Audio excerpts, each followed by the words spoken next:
D-Mace, Vingen, and Donick 1025. The Game. Willie Donick, Derek Mason, Adam Vingen, and David Janes here with you. We hope you are having a wonderful Wednesday. We have much to discuss today. We'll bring you the latest on John Harbaugh Watch. There's major news on the quarterback front in college football. The Vanderbilt men's basketball team is gunning for the best start in program history tonight. Jonathan Hutton from Hot Mike with Hutton and Withrow will join us at 5 o'clock. But we begin today with the local professional hockey team. That's right. The Nashville Predators defeat the Edmonton Oilers 4-3 last night at Bridgestone Arena to cap off a 4-game homestand. It was, in my opinion, Willie, the most entertaining game of the season. The Predators slay the Oilers, which has not been easy for the Predators to do over the past few years. Roman Josi with the overtime winner, his 5th point in 2 games. And 2 things, Willie, can be true at the same time. Number 1, it's been so much fun to watch these Predators over the past month and a half. I'll tell you how hooked I am on it. The beginning of the 3rd period started last night as I was getting my son ready for bed. And he likes for me to lay down with him for a little bit before he falls asleep. Usually I would wait to turn on the game until after he fell asleep. I put the game on my phone while I was laying in bed with my son, which may have contributed which may have contributed to the fact that it took him a little bit longer to fall asleep last night. You don't think? Well, he'll be hooked soon enough. But we're going to get him hooked. I didn't want to wait. I didn't want to wait until he fell asleep to turn back on the 3rd period because the game was just so much fun to watch. The Predators have won 16 of their past 24 games. So that's the first thing that can be true. The second thing that can be true is I am still feeling conflicted because I am taking the long-term view of this. I am trying, Willie and Derek, not to let that dampen my enjoyment of what the Predators have been doing over the past. That's all I ask. That's all I ask of any Predator follower.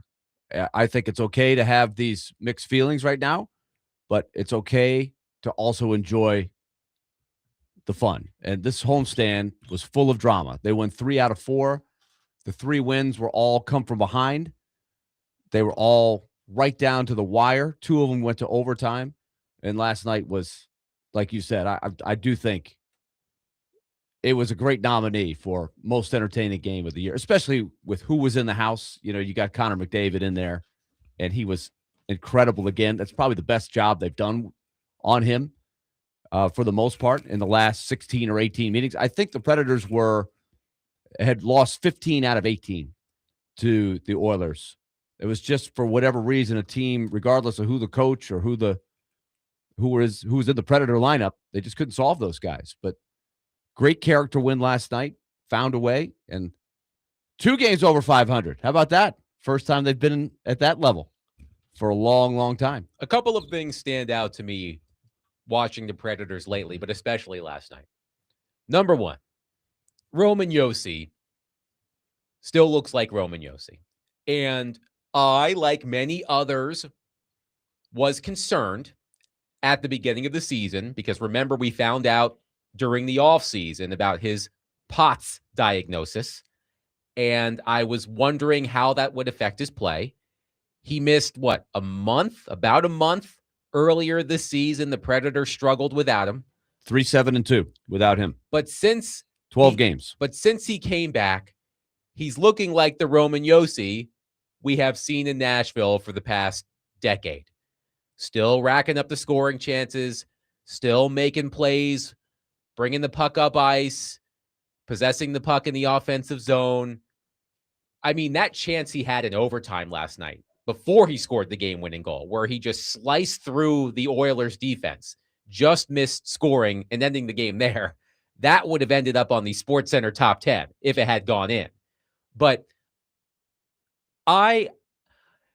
the list of defensemen in the NHL who I would take on my team over Roman Josi has grown over the past couple of years, but he's still fairly high up on the list. And I think over the past 2 games, 5 points in 2 games, I think you're seeing why Roman Josi, despite maybe not being the premier defenseman, that he once was, at least compared to his peers, he still is a pretty damn good player. I think the question now is he continuing to improve now that he's played more? He missed the last 20 some odd games of last year, and as he was trying to get going this year, he missed the 12 games again. So I think that set him back. So what I'm curious about, and these would be the things that would lead to how good can this Predators team be? Can they get themselves to a level where you would feel at least a little optimistic as an underdog in the first round? And it would include Yossi getting back to a Norris Trophy level. He's not there yet, but these last couple of games remind you of what he can do. And you hit on it. His ability to skate and attack the defense, break down the defense. It makes everybody else on the ice more dangerous when he can do that. He wasn't doing it as much. Just his presence was making a difference. But now he's going to another level, and so I'm curious where that could go. The other guy, and I know we're talking, but the other guy to me is Steven Stamkos. Since the beginning of December, he's had 14 goals and I think 20 assists. I mean, he's on fire. And do you expect him to keep up this pace? I don't know, but the way he's playing, I mean, this is what I think the fans wanted to see last year. Definitely. Was this version of Steven Stamkos, and he's given them this version of Steven Stamkos that we've been waiting on. So how long can he keep this up? I think as long as he stays healthy, I think he gives them a good opportunity along with the other guys to make a great push the second half of the season. This is pretty incredible. Since this stretch of 16 wins and 24 games started, Steven Stamkos leads the Predators with 16 goals in 24 games. The next closest player has 7. Yossi, O'Reilly, Forsberg, and Bunting each have 7 goals over the past 24 games. Steven Stamkos, 16 goals over his past 24 games. So you're right, Derek. Predators fans did not see the Hall of Famer Steven Stamkos last season or at the beginning of this season. I think you're seeing more of that over the past month and a half. The other player who deserves a lot of credit because he took a lot of criticism is Juuse Saros. Juuse Saros has been outstanding over the past month. Last night was the 6th time he has stolen a game in his past 16 starts. A simpler way of saying that, 6 of the Predators, how many wins do they have since December 4th? Since December 4th, I don't know exactly, 13. but that would be amongst the 16 and 8. Yes. They have 13 wins since December 4th. He has stolen 6 of those, which means half of their wins basically have been a direct result of Juuse Saros' play and goal. The steal, as I learn more about it, is a little bit of a tricky stat. It's not the end all be all, but it is a very important stat. What it tells you is how many close games the Predators are in. And this is still ultimately the big question mark is, are they strong enough? You got to have some nights where you just overpower the other team. And they haven't had a whole lot of those. They have had a lot of very close games. And early in the season, they weren't winning the close games. They weren't making the winning plays when the game was on the line. And they're giving up that extra goal, or they're having that extra penalty that was putting them in trouble. They were making the mental mistake. Now they have cut down on that. They've won 11 of the last 12 one-goal games that they've been in. And so that makes it easier to get a steal. So because your goalie has no margin for error. Justus Annunen has a couple steals in that midst as well. But I agree with you. Saros is playing a lot better. Last night, sometimes it doesn't even show, but it's not in the number of shots. It's not in the save percentage. It's the key saves at the key times against what you're facing. It's so hard to corral the Oilers. He's got to make 5 or 6 big saves for them to have a chance in that game. And last night he did. So you're looking at Juuse Saros' numbers this season, his traditional numbers, goals against average, save percentage, a .293 goals against average, an .897 save percentage. A save percentage under 900 typically isn't good. But to your point, Willie, you have to look deeper than that. And to your point, the Predators have been playing a lot of one-goal games lately, and Saros has made the difference. It helps as well that he's getting goal support now. Remember, that was a big deal last season. He wasn't getting any goal support from his teammates. But in these one-goal games, more often than not during the stretch, when the Predators have needed a big save from UC Saros, he has made that big save. He has. And I think some of the numbers still aren't great for the season. And I think as we watch game in and game out, it's a little puzzling to me. Even the analytic stats, as well as the straight up stats. Now, remember, the average save percentage is right about 897. So that it's lower than it's ever been before because shooters have a different mentality now. They're waiting for the great shot. They're not just shooting pucks from anywhere and hoping they go in. They know what goes in and what doesn't. And so they're hesitant to shoot. There's not as many shots on goal per game, which will affect the save percentage. But at the same time, I still think Saros' numbers, I hope, will continue to grow. There's been about 5 or 6 starts that he just got buried. The team collapsed, and they got blown out at Edmonton, at Carolina. Seattle. The Florida game here, the famous 8-3 game that was the low point of the season. Seattle was one early. They gave up 3. So I think if you take about 5 or 6 starts where he gave up about 5, if you somehow took those out, the numbers would get a lot better. They've got to cut down on those games. They need to flip that and start blowing some teams out. I know you guys love the numbers. I get it. But the question for me to both of y'all is based on what you're seeing. I know what the numbers say, but based on what you're seeing, is he playing much better? I think he's playing better this year than he did last year. I would agree with without that. question. Okay. Yes. And I think the team has given him a better chance to succeed this year with the way they're playing. I would agree with what Willie just said. Okay. The team is providing more goal support because that was a big issue for him last season. He would play well, but the team was scoring 1 goal or 2 goals. So he had, if there is such thing as less than 0 margin for error, he had it last season. I think they had 12 games last year where he gave up 2 or less in regulation, but did not win the game. This year, I think he has 5 or 6 2-1 wins. So they're finding the way to win those close games. But I think the biggest thing is they have a better defensive mindset, defensive system. They're not giving up the backdoor layup, breakaway kind of stuff that was just burying them time and time again last year. And look, it's remarkable what the Predators have done because the Monday of the week of Thanksgiving, after the Predators lost 8-3 at home to the Panthers, it truly felt like rock bottom for the Predators. I thought, and I'm sure a lot of you thought as well, that we were headed to get another season like the one they had last season, where a quarter of the way through the season is effectively over. But the fact that they've been able to dust themselves off and get back into the playoff race, as of now, they are only 1 point back of the final wild card spot in the Western Conference. And that's what the Predators are going to be gunning for because they're not going to get anywhere near the top 3 of the Central Division. So it's all about the Western Conference wild card race. And there are a lot of teams like the Predators who you're not really sure what they are. Utah, San Jose, Los Angeles, Anaheim, Chicago, just like the Predators. They're roughly 500, maybe a little bit more than 500. And just as easily as they can win 2 or 3 games in a row, they can lose 2 or 3 games in a row. The Anaheim Ducks are 1 point back of the Predators. They've lost 9 of 10. So things can change very quickly. So that's what makes this interesting. And we talked to Barry Trotz every Tuesday. We talked to him yesterday. Great conversation. Once again, if you missed it, find it wherever you prefer to find your podcasts. And he is keeping, as I've said every week, an open mind.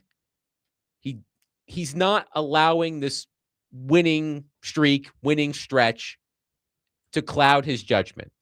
At least that's what it seems like. But then again, let's talk once we get back from the Olympic break and the NHL trade deadline is right around the corner and the Predators are still in the mix, because that's when I wonder if Barry Trotz may slightly deviate from that plan. I'm not expecting, Willie, for Barry Trotz to be a buyer at the trade deadline. That's not happening. That will not happen. That's not happening.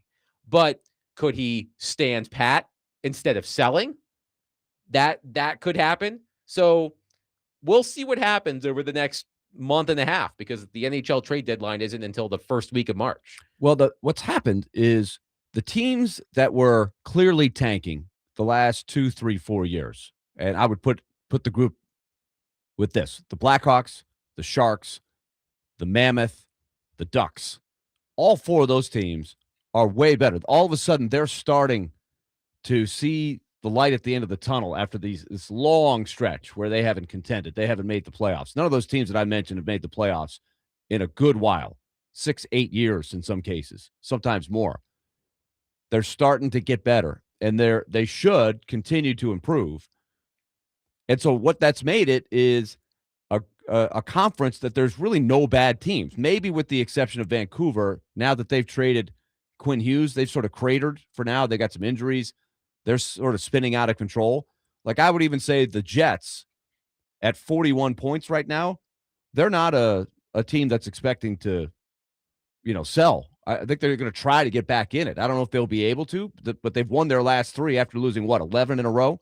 So it's a bunch of teams that are about the same for one reason or another.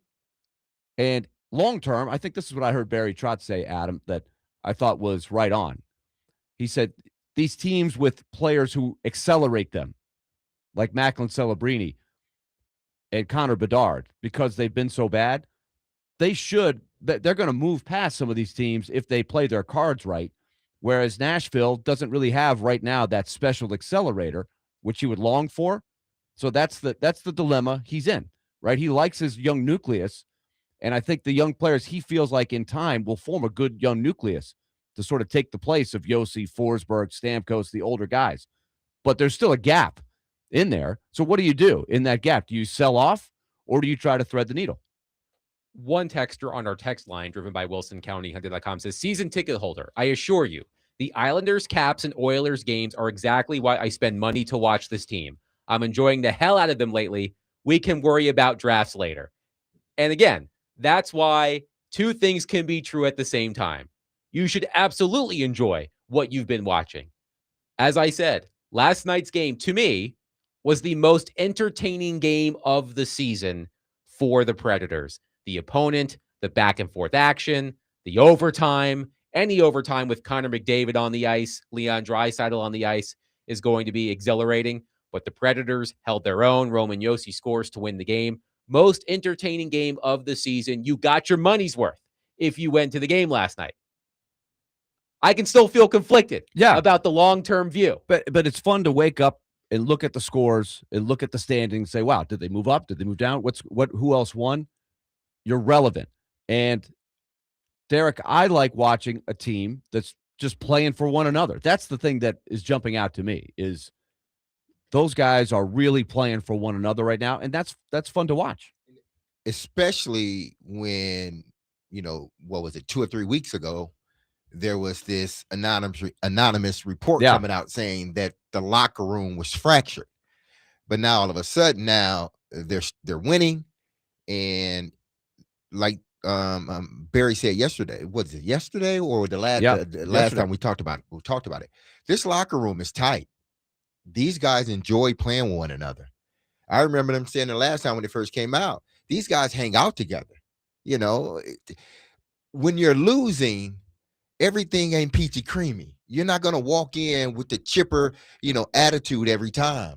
Your best friend, you may end up disliking him for a moment, because everybody's losing. But that doesn't mean that, there's like this turmoil in the locker room. We all are just tired of losing, and we got to figure out a way to change it.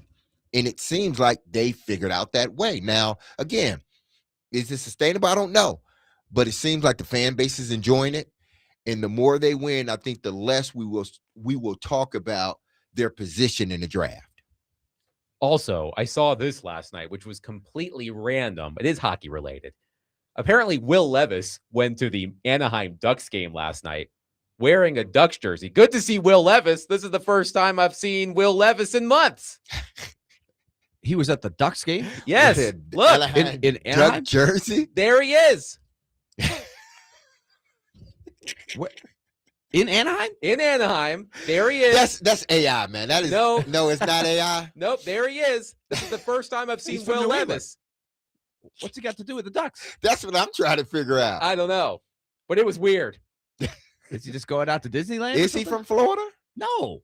Well, Anaheim is in California. Well, California. Well, Not there's Florida. Disney World. Yeah. But, I'm thinking I mean, of Disney World. Yeah. Yes. But is he from New California? England? No, he's from New England. His parents, are they in California now? No, Maybe I don't he's think so. rehabbing in California. Yeah, he's rehabbing in California. I guess that's possible. Yeah. That's the first I've seen Will Levis in months, and he's wearing an Anaheim And he's Ducks wearing jersey. the old school Mighty Ducks from the, That's not strange. No, I'm not gonna make a big deal. Let's go. No, Let's do keep it. going. Say it. No. Is this going to be like Ryan Tannehill with the Celsius on the it's boat, on the yacht? I don't know what. And listen, he may be really good friends with someone within the Anaheim Ducks. Yeah, that's possible. And, or he could have been working out with someone that's affiliated with the Anaheim Ducks. Right, that's probably love it. He grew up in an Exactly. area that was a hockey heavy area, Exactly. outside of Boston. So, and his favorite team probably was the Anaheim Ducks when he was growing up. I don't know, but the optics, man, the optics ain't good. They're just not. And again, there can be a plethora of reasons why he's wearing that jersey, and they're all legitimate reasons. But man, gosh, you got a hockey team here, man. I did a double take as I was scrolling last night. I was like, "Is that Will Levis?" And forget all y'all, man. And Doing the his own Anaheim thing. Ducks tweet was the Mayo Man himself. Literally, the Mayo Man himself. Titans QB at Will Levis flies with us. # fly together. The Mayo Man himself. Well, you know what one of the first questions is going to be asked once they get back. Are you an Anaheim Duck fan? What's the This and connection that. with What's the Ducks? the connection with the Ducks? Yeah. Oh, well. One texter says, I presume a lot of 30-something-year-old hockey fans are Ducks fans because of the Mighty Ducks movies that came out when they were kids. Yeah, could have been. that's true. I mean, listen, for whatever Does reason. that line up? Is he that old? He's definitely not that old. And as one texter points out, George Kittle, big Preds fan. He's not wearing Right. Sharks jerseys. But kiddos live here, right? The Kittles do live here in the That's what I'm off-season. saying. So they live here. Yes. I'm not. Does he live in California? I mean, I know he trains there, but either way, I mean, it's his deal, but it's just kind of the optics are kind of. Our friend Adam in Portland says several large Mayo brands are headquartered in California, so maybe something like that. Is he lying? Now we're getting. Now I'm going to into the look weeds. this up. Yeah. You better be right, Adam. 615-737-1025. Our phone and text lines are driven by WilsonCountyHunter.com. There's something going on with Verizon today, I guess. So if you call, some of you may call and not be able to get through. I don't know. But you can always text 615-737-1025. We'll take your thoughts on the Predators' win last night and the Predators in general. Speaking of you, Preds fans, Smashville Live returns tonight at 6 p.m. on 1025 The Game, live from Brewhouse South in Cool Springs. Meet your Predators players up close and personal and also get autographs and pictures. The guests tonight will be Ozzy Weisblatt and Reed Schaefer. That's Ozzy Weisblatt and Reed Schaefer tonight at Brewhouse South in Cool Springs and only on 1025 The Game.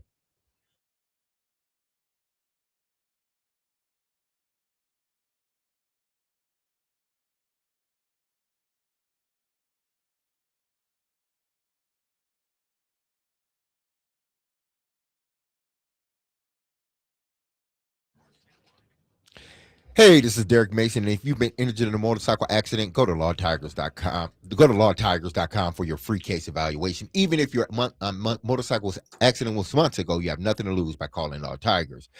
Insurance companies want to pay out as little as possible, or frankly, nothing at all. But Law Tigers fights to get your compensation you deserve. They don't get paid until your case has been settled. They understand how much your bike gear means to you and helping you get it all repaired and replaced. Call 1-800-LAW-TIGERS or visit lawtigers.com. Also, don't forget, go to predatorsbike.com to enter to win a custom Nashville Indian motorcycle signed by the entire team, courtesy of Law Tigers and Music City Indian. Law Tigers, Tennessee's motorcycle lawyers.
D-Mace, Vingan, and Donick 1025. The Game. Willie Donick, Derek Mason, Adam Vingan here with you.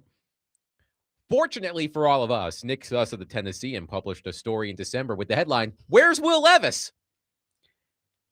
Apparently, he is spending most of his time doing rehab in California. Okay. So he's Okay. befriended the Ducks. He's befriended the Ducks.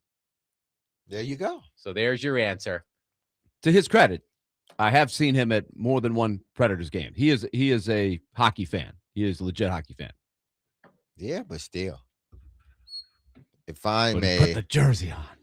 If I'm which I am, a natural Predator fan, I'm not going to. You're not excusing that. Yeah, I'm not going somewhere else. You can't unsee that. Yeah, and I can see if he went to Boston and wore one of it. Okay, it's cool. You're from the area.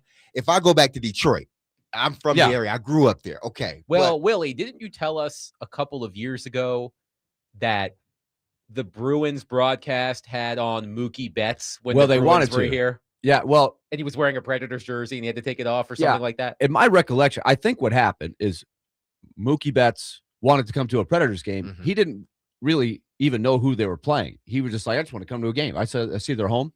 He didn't put it together that they're playing Boston. So as soon as the Boston, the Bruins games were on the same network as the Red Sox, NESN, the New England Sports Network. So as soon as they saw Mookie, they were like, hey, let's bring him on the broadcast. And Mookie was like, oh boy. Like he did not want to wear a Bruins jersey or a Predators jersey. It puts him in a tough spot. And he was right? playing for the Red Sox. He was playing for the Red time. Sox at the time. Yeah. See, I understand that. And of course, for the Preds, you're like, hey, Mookie, he's from Nashville. He's all Predators. Yeah. Like, nope. It can put you in a tough spot. It's just an FU from Will Levis, as far as I'm concerned. FU Nashville. I didn't go that far. It's just an FU. You know what, Will Levis? I'll save it. I was just glad to see him. I haven't seen a picture of Will Levis since he took that picture right before he had the surgery of his bulging AC joint or whatever the hell that was. So he seems fine. Good for Will Levis. He's still a member of the Tennessee Titans. Haven't heard the last from him. What are they going to do? That will be a summer story. Indeed, guaranteed. It will. But the big story right now for the Tennessee Titans is the head coaching search. And we will bring to you, your daily John Harbaugh Watch update momentarily. Diana Rossini of The Athletic, has been doing reporting on the Harbaugh, whatever you want to call it, search, report, fact-finding mission. Mm-hmm. She was on Robbie and Rex Road this morning, so we'll hear what she had to say in just a little bit. But when you read stories predicting who the next coach of the Tennessee Titans is going to be, almost all of them land on one name, Matt Nagy. Matt Nagy was a part of the initial interviews with the Tennessee Titans, the ones that they confirmed last weekend. We know his connection with Mike Borgonzi. We know his time in Chicago as head coach of the Bears for 4 seasons, coach of the year, winning record, all of that. So I have taken an interest in Matt Nagy, just because I think that he's probably the betting favorite to land the job. So I'm trying to learn a little bit more about Matt Nagy. And as fate would have it, Jonathan Jones of CBS Sports sat down with Nagy, and they talked about something called a blind spot report, which I found fascinating. It's commissioned by Laura Oakman, who is a former longtime NFL sideline reporter. She's from here, isn't she? I think she lives here. Yeah. Yes. So Laura Oakman has done this for many coaches. And basically what it is Oakman and Nagy spent several weeks compiling a list of 40, 50 sources, and they're looking for a sample of both positive and negative experiences. And they're talking to people who have worked with Nagy in all facets: other coaches, players, personnel people, ownership. And the purpose of this blind spot report is to, as the name states, let these coaches know what their blind spots may be, something they need to improve on. So I want to play a couple of clips from Jonathan Jones's sit down with Matt Nagy, because I found it fascinating, not just because of Nagy specifically, but because of it's interesting to hear what these former head coaches looking to become head coaches again have tried to improve on since they left the big chair. So let's play this first clip about delegation with Matt Nagy, something that he felt he needed to work on, or people around him felt like he needed to work on after his time in Chicago. I'm going to have you read off maybe some of the not so good ones. Yeah. All right. I'll hand you this. Read the second one. It's easy to be overwhelmed in that chair, especially the first time you're in that chair. You have to lean on your people. You can't do it all. You have to delegate. He took on a lot more tasks than what he needed to. Fair? Absolutely. Absolutely. Why? I mean, why did you not trust the people around you? It wasn't that I didn't trust him. I trusted him. I needed to have more trust. I needed to be able to let them do and empower them and let them do what they're great at. And when you try to go around and do more a little bit here or there, you have 100 different distractions. It takes you away from what you need to do best, which is let them do their thing, be the head coach, and be there to support them, be there for the players, and hit the different silos within the organization as a leader. So that was Matt Nagy on when he gets another head coaching job, Now, being more of a delegator. Was Matt playing the piano along with his answer there? He was not, but Sort of wasn't that like nice? the thoughtful piano in the like. What was going on with that? Hey, you had to have some type of Who put the music? drama type music, melodramatic music. I think we should do Do you our recognize show. that from a Hallmark movie, Derek? Did they play that? I'm pretty sure it In was the on Buffalo one Bills of many one? I've seen. Yes. I think we should do our show with a little piano underneath. Sometimes You know? I think it would be good. Yeah, Exactly. add drama. But piano aside, I thought that was an interesting answer. Again, not just from Nagy and the possibility that he could become the next Titans head coach, but it's interesting to hear these former head coaches try to learn what didn't work the first time as they look for other jobs. Well, it's interesting because, for one, I think listening to the whole interview, you started to like Nagy. If you disliked him or if you didn't know anything, you listened to it and thought, I like this guy. You know, he's learned from his, it seems like he's learned from, the things that he did wrong in the past. And it seems like he's just more introspective. And it seems like the second go around will be great. Like, it should be much better. So you find yourself, and I don't know if they did this on purpose, putting it out now, but you found yourself liking Matt Nagy. I don't know Nagy at all. Watch the Bears play at times when they were good and when they were bad under his watch. So I didn't have any, preconceived notions about Matt Nagy other than, well, I guess he didn't make it work in Chicago. Why do we want to hire him here?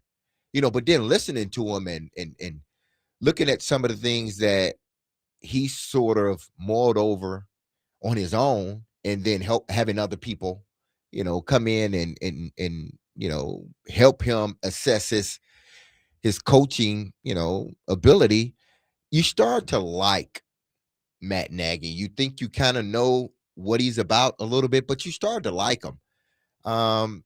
Again, what he said was great.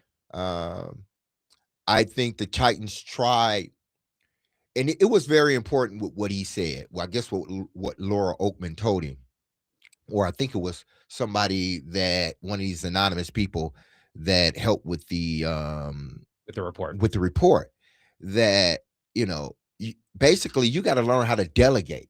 You can't be in sometimes, because the egos are so high with all these coaches, they believe the first time they do something, they got to do it all. Like, especially if you're a coordinator, it's like, I got to be the coordinator and the head coach. And that's where the Titans made their mistake. Trying to put a guy in position that he's never been in. He didn't call plays, and he wasn't in the leadership position, meaning over the whole team. So they took a guy that was standing next to the man that never had any true leadership. They wanted him to be their coach, and it just didn't work. So much so that he had to give up play calling. And I think it was important with what was said.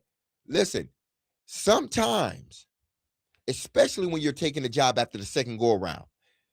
Maybe you need to be more of a CEO than, the guy that's calling plays and trying to manage the team. Maybe you just need to manage the team, and you may go further with that. So I think that's the approach. Even though on the interview he said, I will never say never, but I think he's going in thinking, I'm not going to be the OC. I am just going to concentrate on making the team the best team it possibly can be, and I will hire guys and trust them. Because when you say you trust somebody, but it's like, you really don't trust them. You know they can get the job done. You believe they can get the job done, but you don't truly trust them. Your resume said you can get the job done, but I really don't trust you.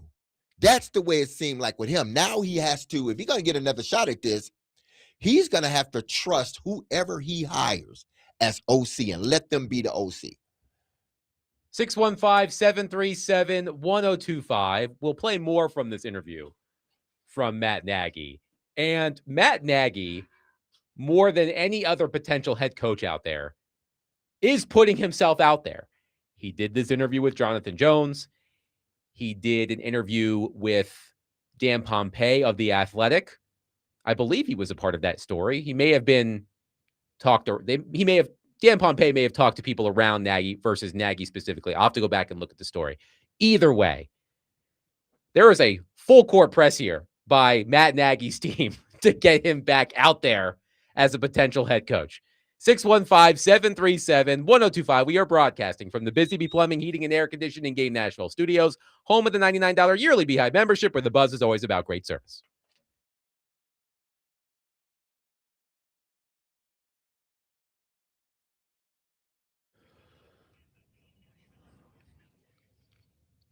All right, the best financial move you can make this time of the year to start off 2026, lowering your mortgage rate.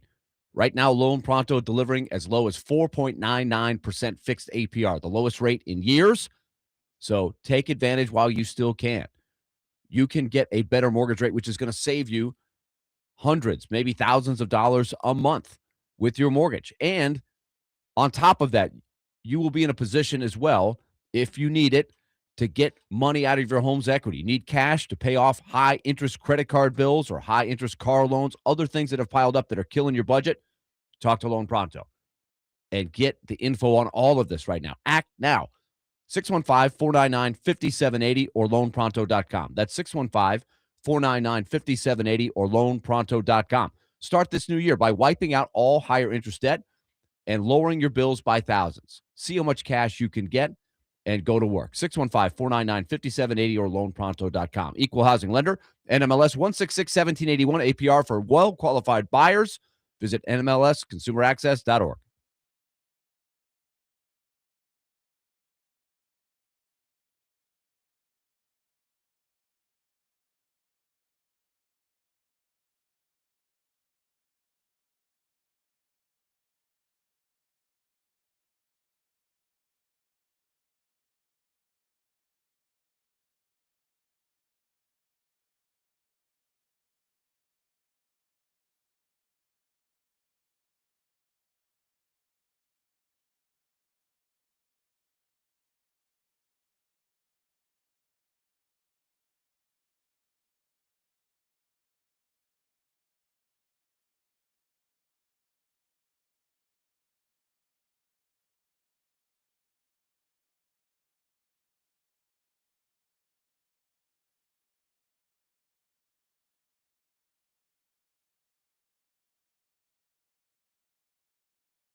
Read the last quote here for us.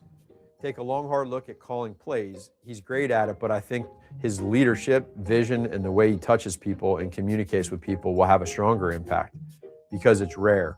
If you're not calling plays, you are seeing around corners more, and it just takes so much time and it gets easy to get lost. If you got that job because you are this great play caller, why don't you keep calling plays? Or in your next role, are you going to call plays?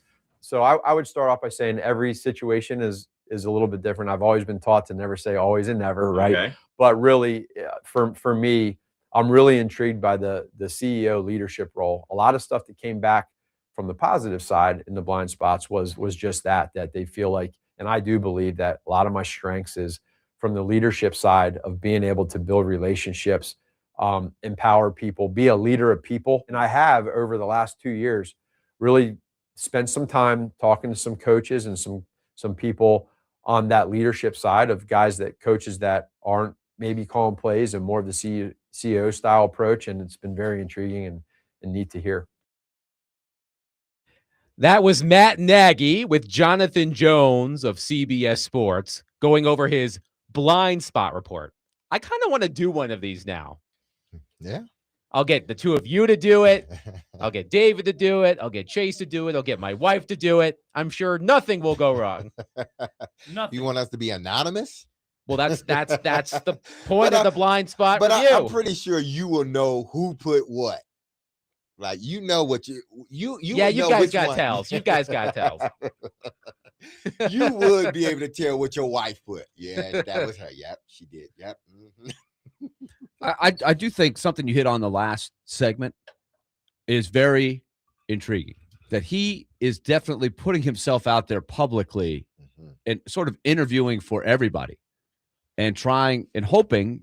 I think that comes across positively. I don't know what effect that will have on the real interviews, but I don't know if I've ever heard anybody do that before.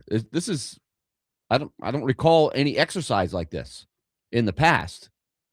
You mean the report or just the interview? Nagy, The blind spot concept, and then him answering the blind spot questions on a public forum, like on a podcast. I don't know if I recall a coach doing that. Yes, and Dan you put yourself out there, right? Dan Pompei wrote a story, and I quickly skimmed it. I don't think Nagy participated in that story, but again, it was a glowing feature on what Matt Nagy has learned since being fired as head coach of the Chicago Bears. To Willie's point, I can't recall an NFL coach in recent memory who has gone on this sort of PR blitz to try to sell himself as a head coach. So for whatever that's worth. But I would say it's a good thing that he is trying to figure out what went wrong before and trying to improve so that he's better prepared a second time around. That's a good thing. Well, you hope. You hope he takes this report, and it seems like, and I think that's the thing, because maybe there was this sort of perception of him that he wasn't, a player's coach, or he was too rigid, or he didn't communicate well. Maybe that was the perception sort of behind the scenes, because to me, that would be one of the reasons why you come out and do something like this, because you want to show people what I got personality. I know the things that I did wrong. I looked at the report and I'm being honest with myself. And yeah, there are things that I thought I was doing well, but I wasn't. So you're being open, you're being transparent, and you're causing people, whether it be a GM that is going to see this, an owner that sees this, whatever thought, if they had a bad thought about you, maybe they look at that and say, okay, maybe that changed a little bit of how I see Matt Nagy now. Maybe he's doing it for that reason. Let's go to Bob on our phone line, driven by WilsonCountyHunting.com. Bob, thank you for waiting. Please go ahead. Hey guys, y'all talking about Nagy and his role. And you brought it up the other day, but you didn't bring up one part of the interview I thought was interesting when Jason Garrett came on football the other night, talking about his interview with the Titans, brought up the cap space, the stadium, young quarterback. But the one thing I didn't hear you bring up is exactly what y'all talking about, that Garrett was talking about that he basically would come in as like a CEO, even though he has an offensive background. He's not coming in as an offensive coordinator to take over or a defensive coordinator. He's already been in that spot where he has been over special teams coordinators, all the things, and that's one of the things was his selling point, I guess he was saying. But I think that's one of the good things about Nagy's looking at is like, okay, what did I do wrong? What did I learn from my mistakes? I think the best thing about the Nagy thing is he's showing that he's willing to listen to and be constructive criticism and maybe learn from it. I would assume some other intelligent coaches would do the same thing. But I thought it was interesting how y'all talking about the CEO part. And that's exactly what Jason Garrett talked about in his interview, that that's what his position would be. He wouldn't be coming in as an offensive guy or defensive guy or special teams guys. He has people for that. His job is to be the CEO and make sure every aspect works together. Thank you for the call, Bob. Now, and he's right about that. But let's just look at the Titans because, you know, when you're looking at teams, we talked about the Pittsburgh Steelers yesterday, where they've only had 3 coaches since the 70s. And, you know, their foundation, their culture, everything, you know, embodies all 3 of those coaches. Look at the Titans. When have they had their most success? I'm going to tell you, with 2 coaches that were not considered gurus. Well, Fish wasn't a coordinator. Fish was he defensive back coach when he finally got the job? And Vrabel, I mean, he coordinated for a minute, but he wasn't known as this, you know, savant when it comes to defenses. But I think what each guy had was that leadership quality. And they went out and they found good head coaches. And they were not worried about coaching the X's and O's. They were worried about coaching the team, period. And that's when the Titans had its most success. Jeff Fisher, by the way, was the defensive backs coach, then the defensive coordinator / linebackers coach for the Philadelphia Eagles. Then he became the defensive back coach for the 49ers, then joined the Oilers as the defensive coordinator before being the interim head coach, then the full-time head coach. But he wasn't considered like this savant as a defensive coordinator. But what happens? He gets the job and he's a hell of a leader. That's one thing you knew he would do, is lead this team. Vrabel's the same way. You knew one thing he would do was lead his team. You didn't look at Fish and think a great DC. He had some really good to great DCs that coached under him, whether it was Coach Greg Williams or it was Schwartz. Those 2 guys knew their defense. And then you look at Vrabel, he wasn't a defensive guy, but he brought people around that were good at what they were doing. And they had the most success. Why? Because the head coach was the leader. He wasn't the savant offensively. We didn't go to them and think offense or defense. We went to them as leaders. So maybe the Titans are thinking that now. Yeah, we want somebody that knows the game, but more importantly, we want a leader. He doesn't have to be a defensive or offensive savant. I think that's the thing that you want above all else is the leader. If he happens to be good in those other areas, absolutely, that's fine. But the priority, I think, is the leader. Weston Clarksville says, I don't want my head coach calling plays here. Our team is so messed up. Right now, our head coach needs to be fixing the team, not worrying about what play to run. Another texter says about Nagy, which is exactly why he demoted himself twice in 2 years from play calling. What is Matt Nagy's strength? He has none. And that's what he's trying to figure out with the blind spot report, you know. And, you know, one person said he needs that. To him, he needs to put the play calling aside because it seems like Andy may have said that, but I know it was anonymous. But it says his greatest strength is his personality, is connecting with players and being a CEO. So, you know, lean more into that. And then you hire guys. And if it's not going right, then you can step in. But to try to do both, and I think that's what he ran into. I don't think he realized how bad this team was. He thought he can be the head coach and the offensive coordinator. But when you have a team that was depleted of talent, the way the Titans have been, you got to come in and just think about straightening up the team. Hire somebody else to run the offense or defense. You worry about fixing the team. 615-737-1025. Brett in Gallatin says, bingo, a leader is what you must have. Well, it sounds like Matt Nagy, if and when he gets his next opportunity, is going to focus on that aspect of his coaching style. He said, never say never.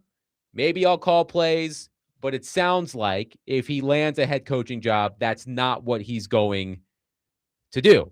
One texter quickly says, how long of a leeway to show significant improvement do you think the next head coach will have with Cam Ward? I think it probably depends on the coach. If it happens to be John Harbaugh, I think he's going to get quite a few years because there's going to be a major investment there. By the way, we're, I guess, watching airports, planes. Is he going to leave New York not having get the job? Like, that's the big thing in New York. Don't let him out of there.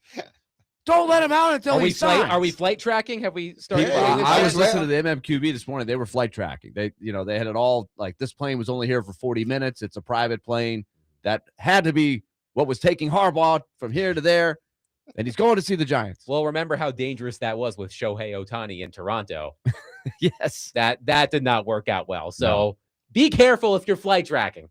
615-737-1025. We'll bring you our daily John Harbaugh Watch segment in just a little bit. But coming up next, some major quarterback news in college football, including a top quarterback turning down $6.5 million to stay in the NFL draft. We'll discuss all of that coming up next. 615-737-1025. Willie Donick, Derek Mason, Adam Vingan, 1025 The Game.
D. Mace, Vingan, and Donick, 102.5 The Game. Willie Donick, Derek Mason, Adam Vingan, and David Janes here with you. Some big news in the quarterback world in college football. Dante Moore of Oregon announced earlier today that he is going back to school.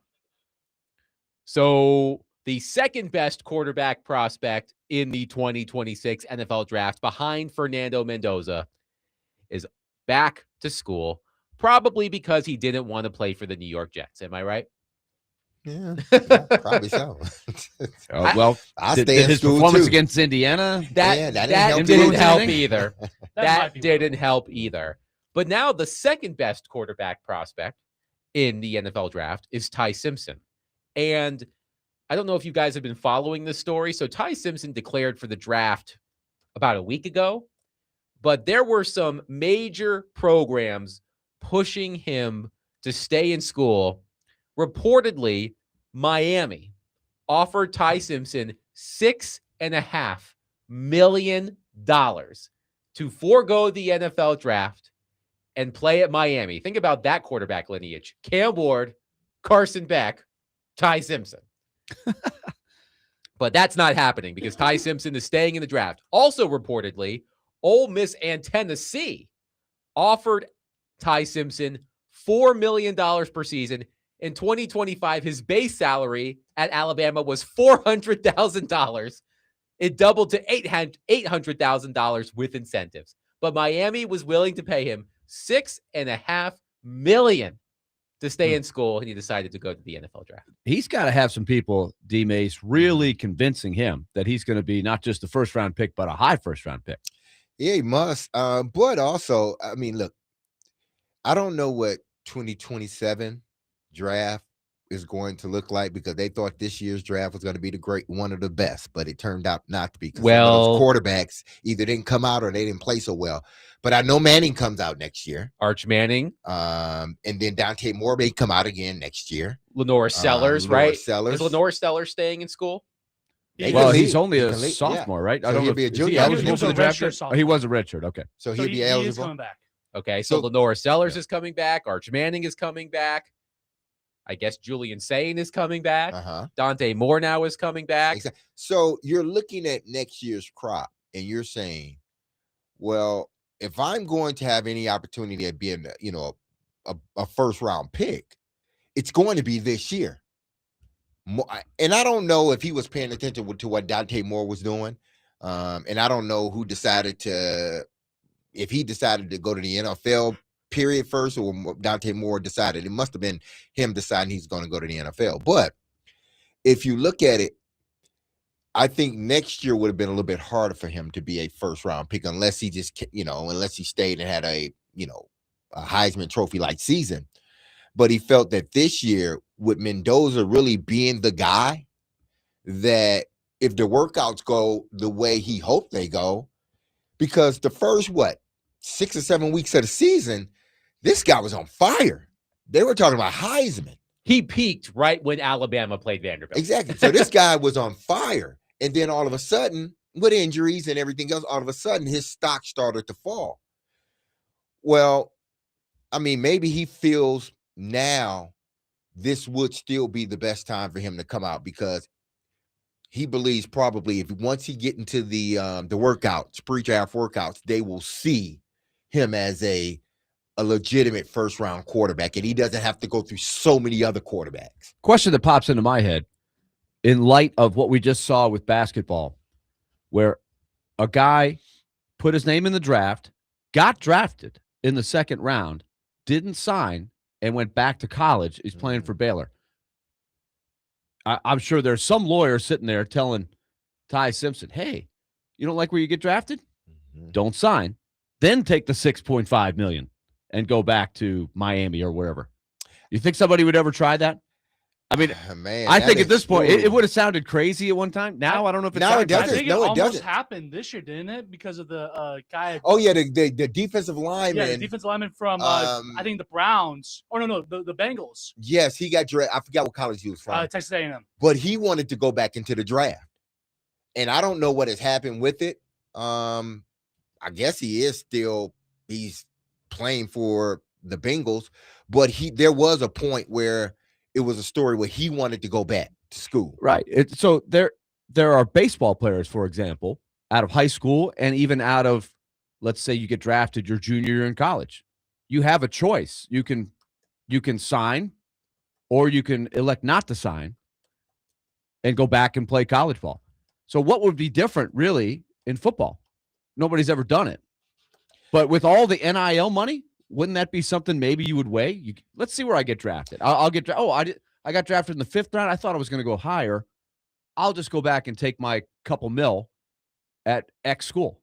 It was Cincinnati's Bengals this past year, 2025 first round pick, defensive end Shamar Stewart, wanted to return to Texas A&M and re-enter the 26th NFL draft after a contract holdout, but ultimately signed a contract. So his was based on. So he thought about it. He thought about it.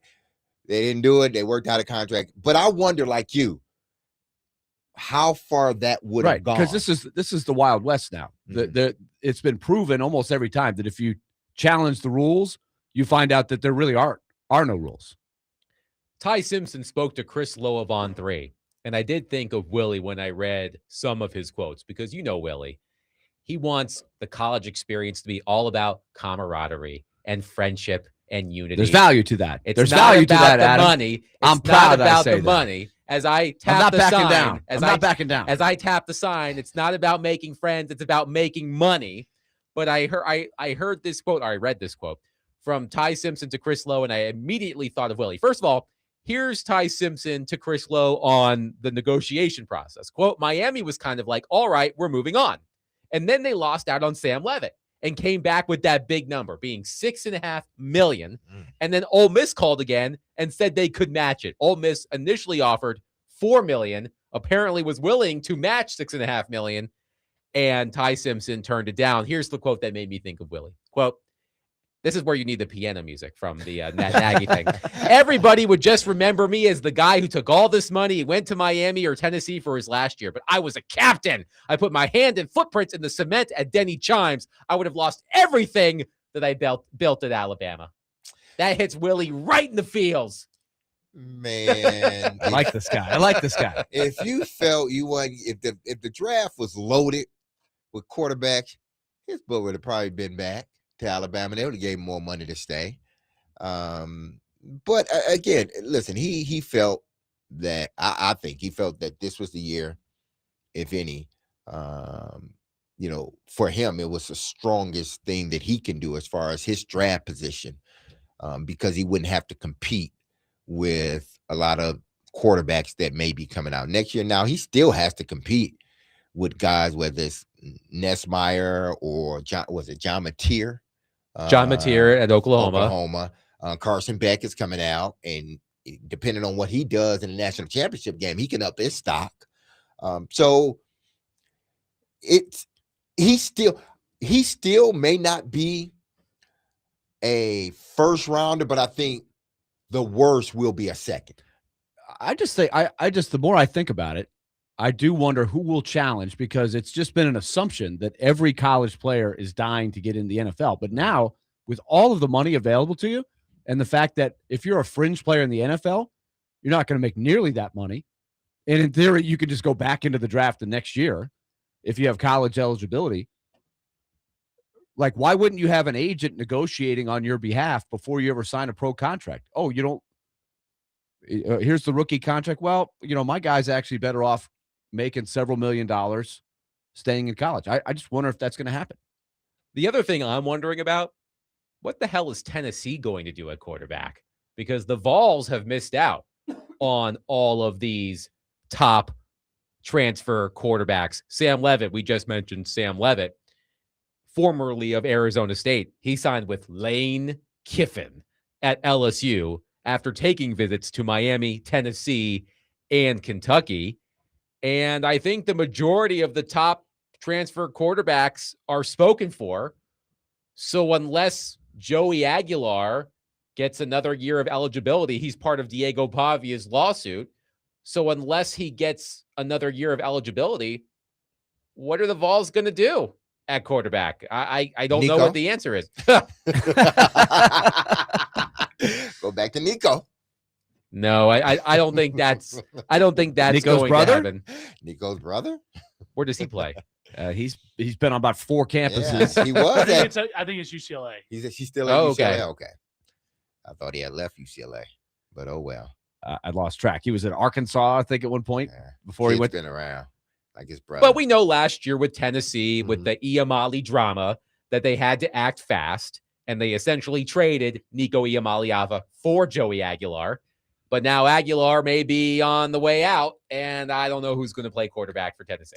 Well, with Tennessee, I think what they need. They need to bolster their defense, because I think I think it's been proven under the system that you may not get great play, but you'll get good enough play to score points, and your defense just needs to stop. We all look at this offense and we marveled at how well it was ran 3 years ago under, what's the kid's name? I forget. Was with the Lions. Hendon Hooker. Yeah, Hendon Hooker. How we marveled at how well that offense looked with Hendon Hooker. And then after that, it still was they still were scoring points, but it didn't look as efficient. And obviously hurt them. And then you saw this year, it was efficient and they scored points, but their defense, which we thought was going to be a really strong point, they let them down at times. So regardless of what quarterback they choose, because I think the system will allow for them to score points, they need to stop people. So they may not need a 5-star quarterback or a quarterback they got to pay $4 or $5 million to. To your point, Caleb on our text line says Heupel has proven he doesn't need some top transfer portal quarterback. He just needs a guy he likes and fits the mold. But reportedly, the Vols were willing to pay Ty Simpson $4 million per year, so it's not like they're not trying. But it comes back to a central question we've been watching in a lot of the college sports, and that is, it's the eye for spending the money within your budget the right way, finding the right fit, not just at quarterback, but all the positions. And teams like Indiana, like Vanderbilt, you can go to college baseball and see a lot of good examples. It's definitely not just about throwing the most amount of money at the top guys. Now, I think at quarterback, I think people are going to save big money to try to get that guy, because nobody flips the field more on college football than if you have that great quarterback. So if you don't have one, you're definitely looking and you want a budget for that. But at the same time, there are other ways to win. But you don't, in Tennessee's offense, let's say that in Tennessee, I don't think you need that $4 million quarterback. I think you need a quarterback with a good arm that is capable of reading the field. That's it. You don't need somebody, because the alignment opens up everything for you. That's why Tennessee, that's why it's so hard to cover Tennessee, because you're covering space and they spread you out as far as they possibly can. And they use the field 52 yards wide and they use it 120 yards long, meaning the back of both end zones.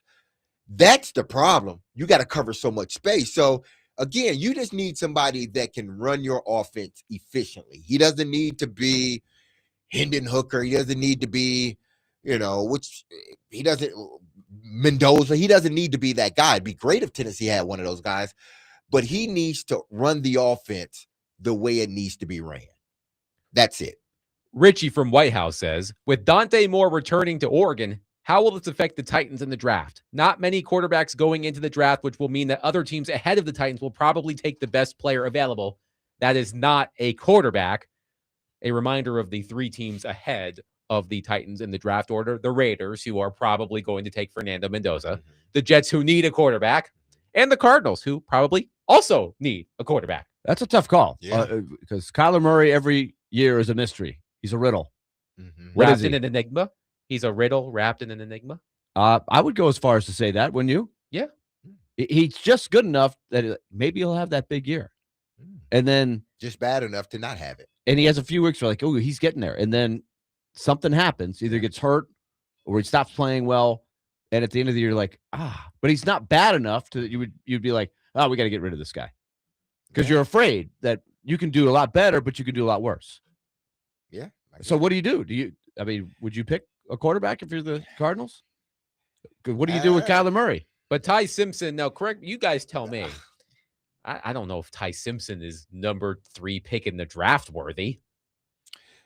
Based upon the last half of the last 3 or 4 games of the season, and then the playoff game he was hurt and then end up getting hurt. Maybe I'm wrong. I don't know. No, it depends on which Ty Simpson you look at. If you look at the Ty Simpson, right up into the Predator game, not the Predators, the Vanderbilt game, and maybe a couple of games after that, or are you looking at it when they sort of start to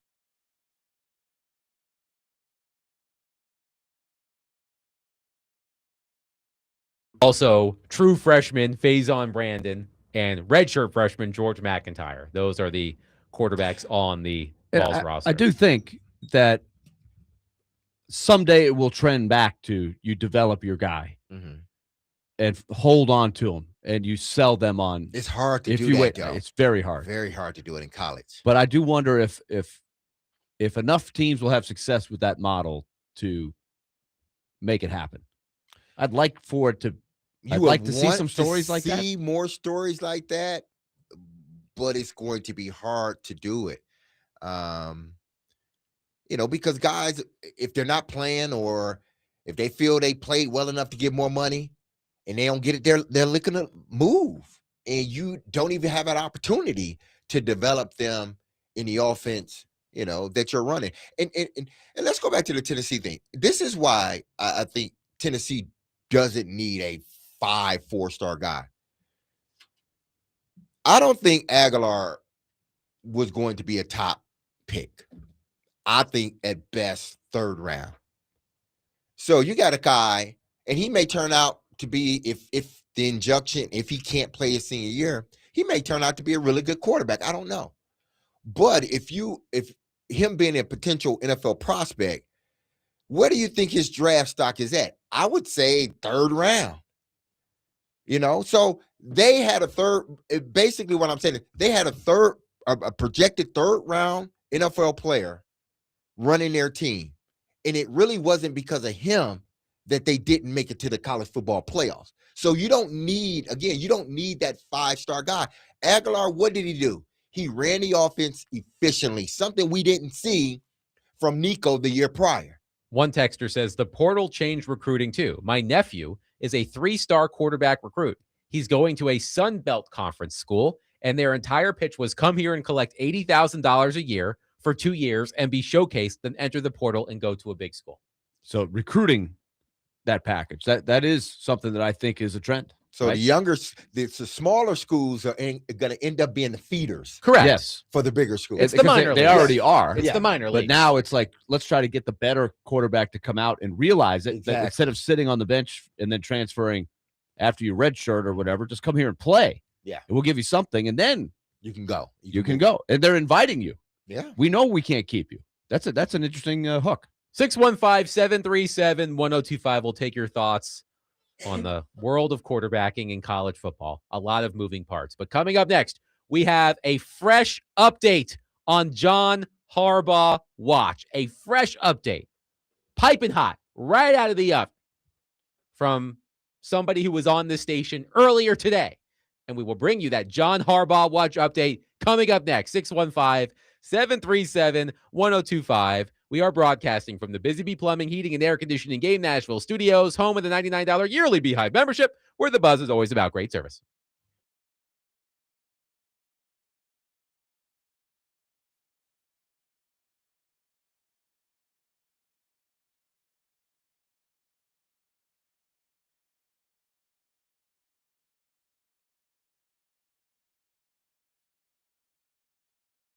Hey, time for the word from F&M Bank. Banking made easy on purpose. A little change can go a long way, especially when you're trying to save money. You've heard me talk about this before.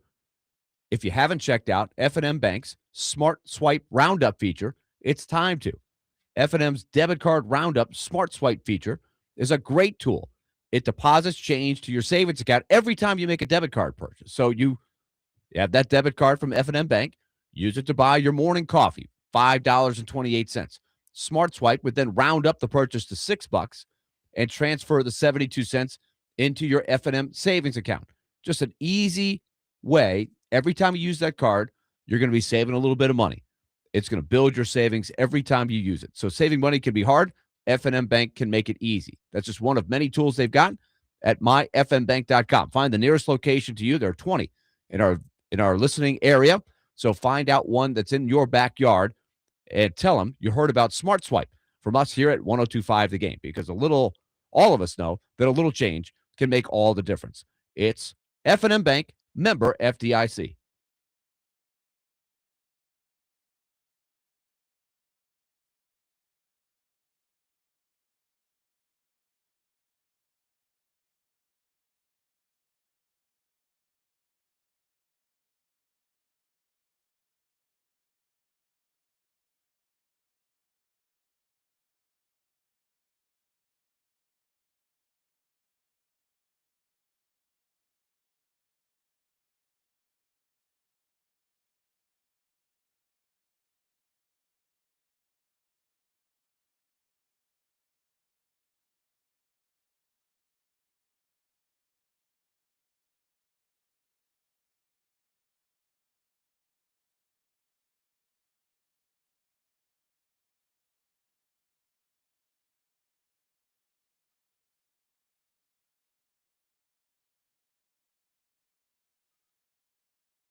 Is your understanding that if he were to come here, he'd be good with the setup as the Titans just announced it and just basically be the coach, he's the GM, or would he want more power than that?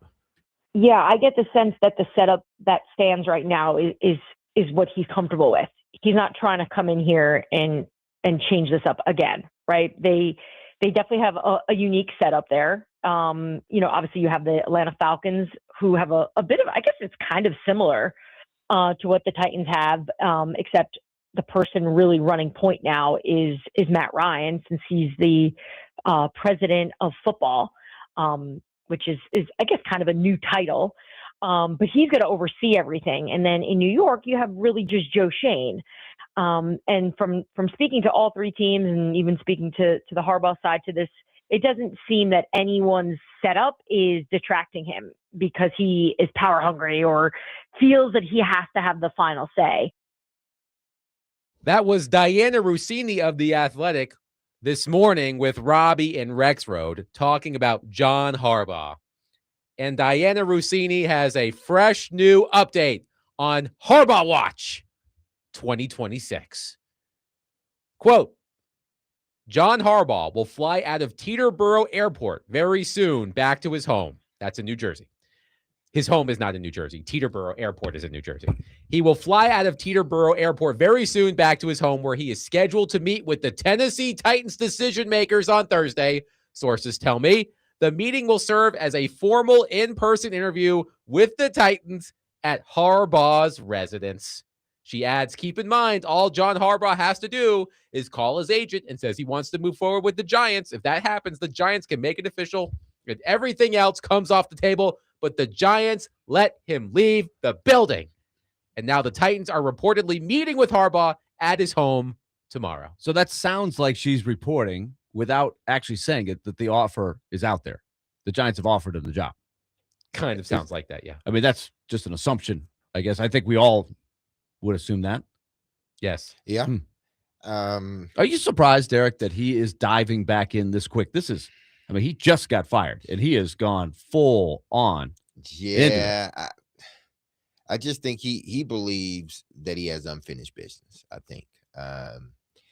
And maybe some of those reports were true about there being friction between, he and a quarterback. It didn't seem like it because he spoke glowingly of Lamar Jackson. And any time prior to their last game, and Lamar did that interview, the interview where he didn't answer the question, it seems like in any interview he did before that, it seemed like he was, cool with Harbaugh, So if indeed that was the case, I think in his mind, he still fully believes that he can guide a team to a Super Bowl. And instead of taking a year off, possibly like Mike Tomlin will do, he wants to get back in it because he still has that fire. Even though I thought he looked tired, and maybe it was just the season, but I thought he looked tired doing that interview, and maybe he just needed, the off season to happen a little bit quicker. But yes, I am surprised that he's jumping back into it, but based on the circumstance, not really. But it sounds like the Titans are going to get their shot at making their pitch. Sure sounds like it. By the way, our friend Teron Davenport reported earlier today that the Titans had Mike McDaniel, Derek's favorite, in their facility, and that the team will conduct a virtual interview with Arthur Smith later today. See, that was this morning. You're going to get Mike in here, and Mike going to start, Nashville, I don't think Nashville is this, but you're going to see Mike wearing a cowboy hat, cowboy boots, and some sunglasses after a while. So basically, he's going to morph into what you're saying, from a choir boy. He's not a choir boy anymore. No, I'm saying he went from, what did you say, the debate guy? Fernando Mendoza had extreme debate team energy. And so he went from that basically to John Gotti or some drug lord. Then he would go to, I don't know. What's the guy's name on Landman? I don't watch Landman.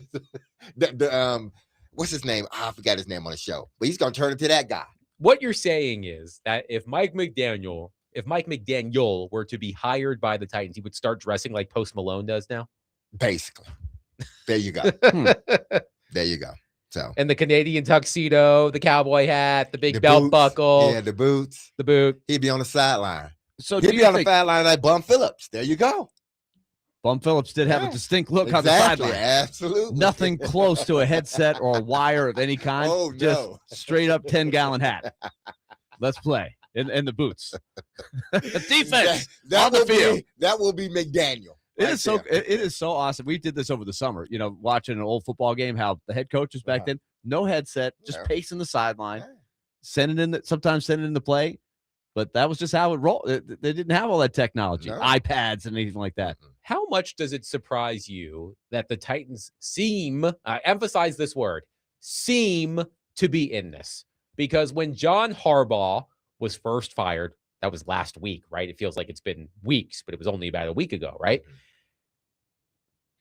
I think a lot of people's initial reactions were, the Titans don't have any chance to land John Harbaugh. Well, the money, yes. it was the first thing, too. You got to come up with a lot of scratch to get into that high rent district. Now, and on top of that, they seem to be looking at some other candidates that, hey, if it's not him for the head coach, this would be a pretty good coordinator to bring in, a la Matt LaFleur and Mike Vrabel when they brought both of those guys in at the same time. Although those guys hadn't had the skins on the wall at the time. We did talk about this last week, about whether Amy Adams-Strunk would be willing to pay up for John Harbaugh, who made $17 million per year with the Baltimore Ravens. Is it safe to assume that if they are as far along in this process as they seem to be, that means that Amy Adams-Strunk is willing to pay up? If the talk is still going on and they're going to bring them in, you think John Harbaugh would have them in his home if he didn't think that they could pay him? I don't know if it's John that does the talking, right? It's probably the agent. Like, okay, you do know that he is going to be the top guy on the market, right? So I don't know if they've gotten that far, but I think there has to be a little bit of acknowledgement. We're in the high rent district here. Yeah, and that's something. And you said it yesterday. I mean, if you know you're not going to pay, why even have him in? But I was like, hey, listen, they can sell him on other stuff. But there has to be a feeling that, okay, they can pay it. Now let's just talk with them and see what happens.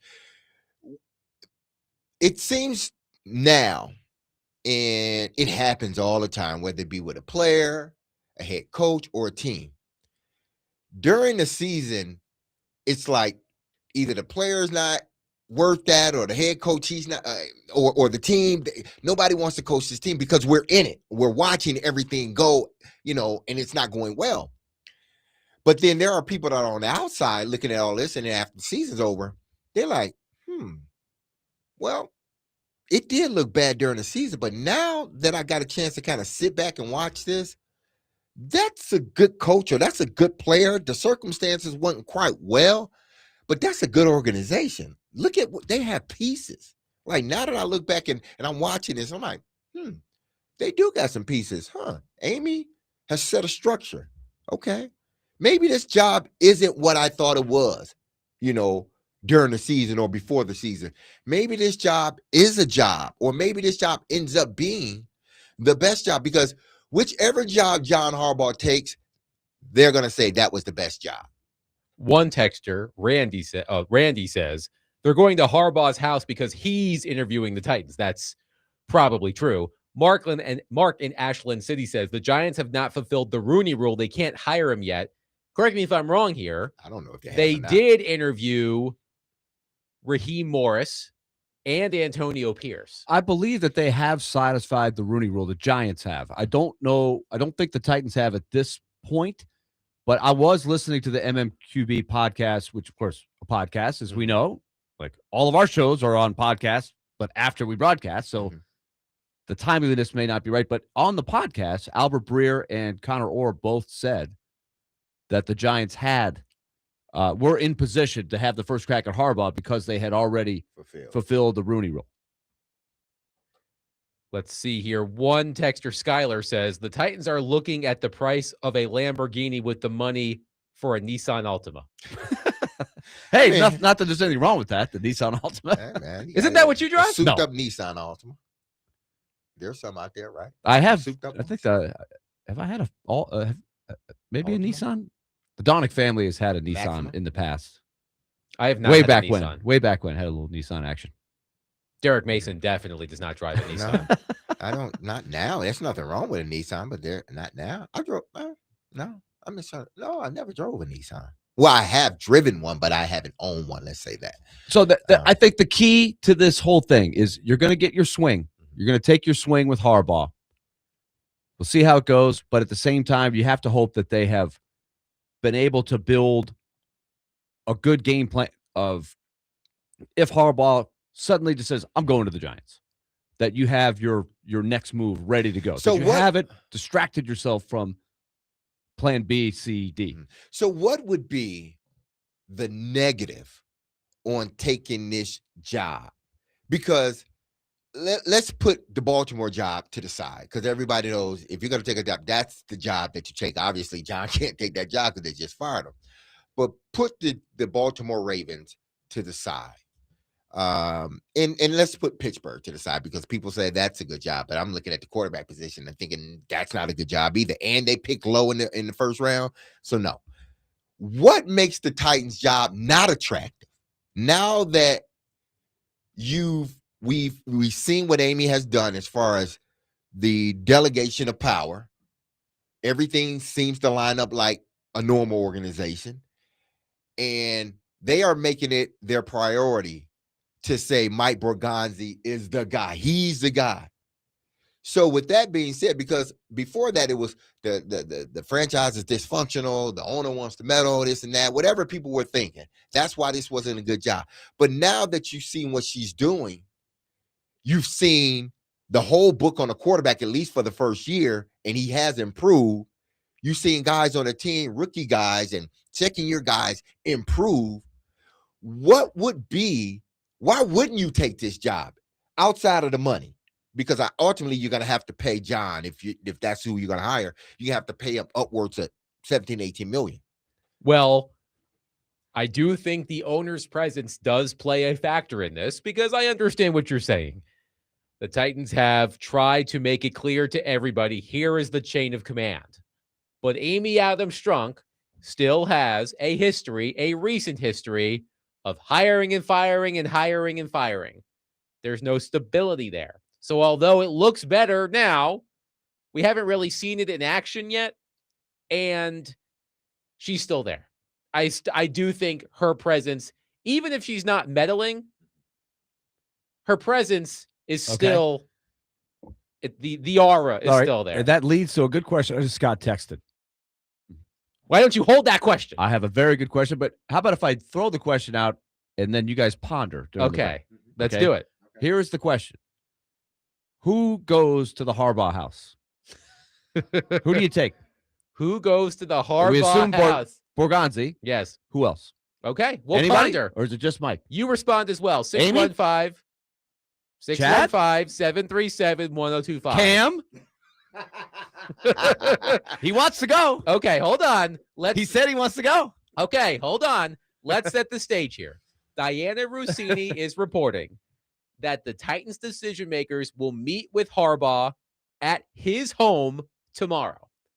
Willie asked the question, who are you bringing to Harbaugh's house?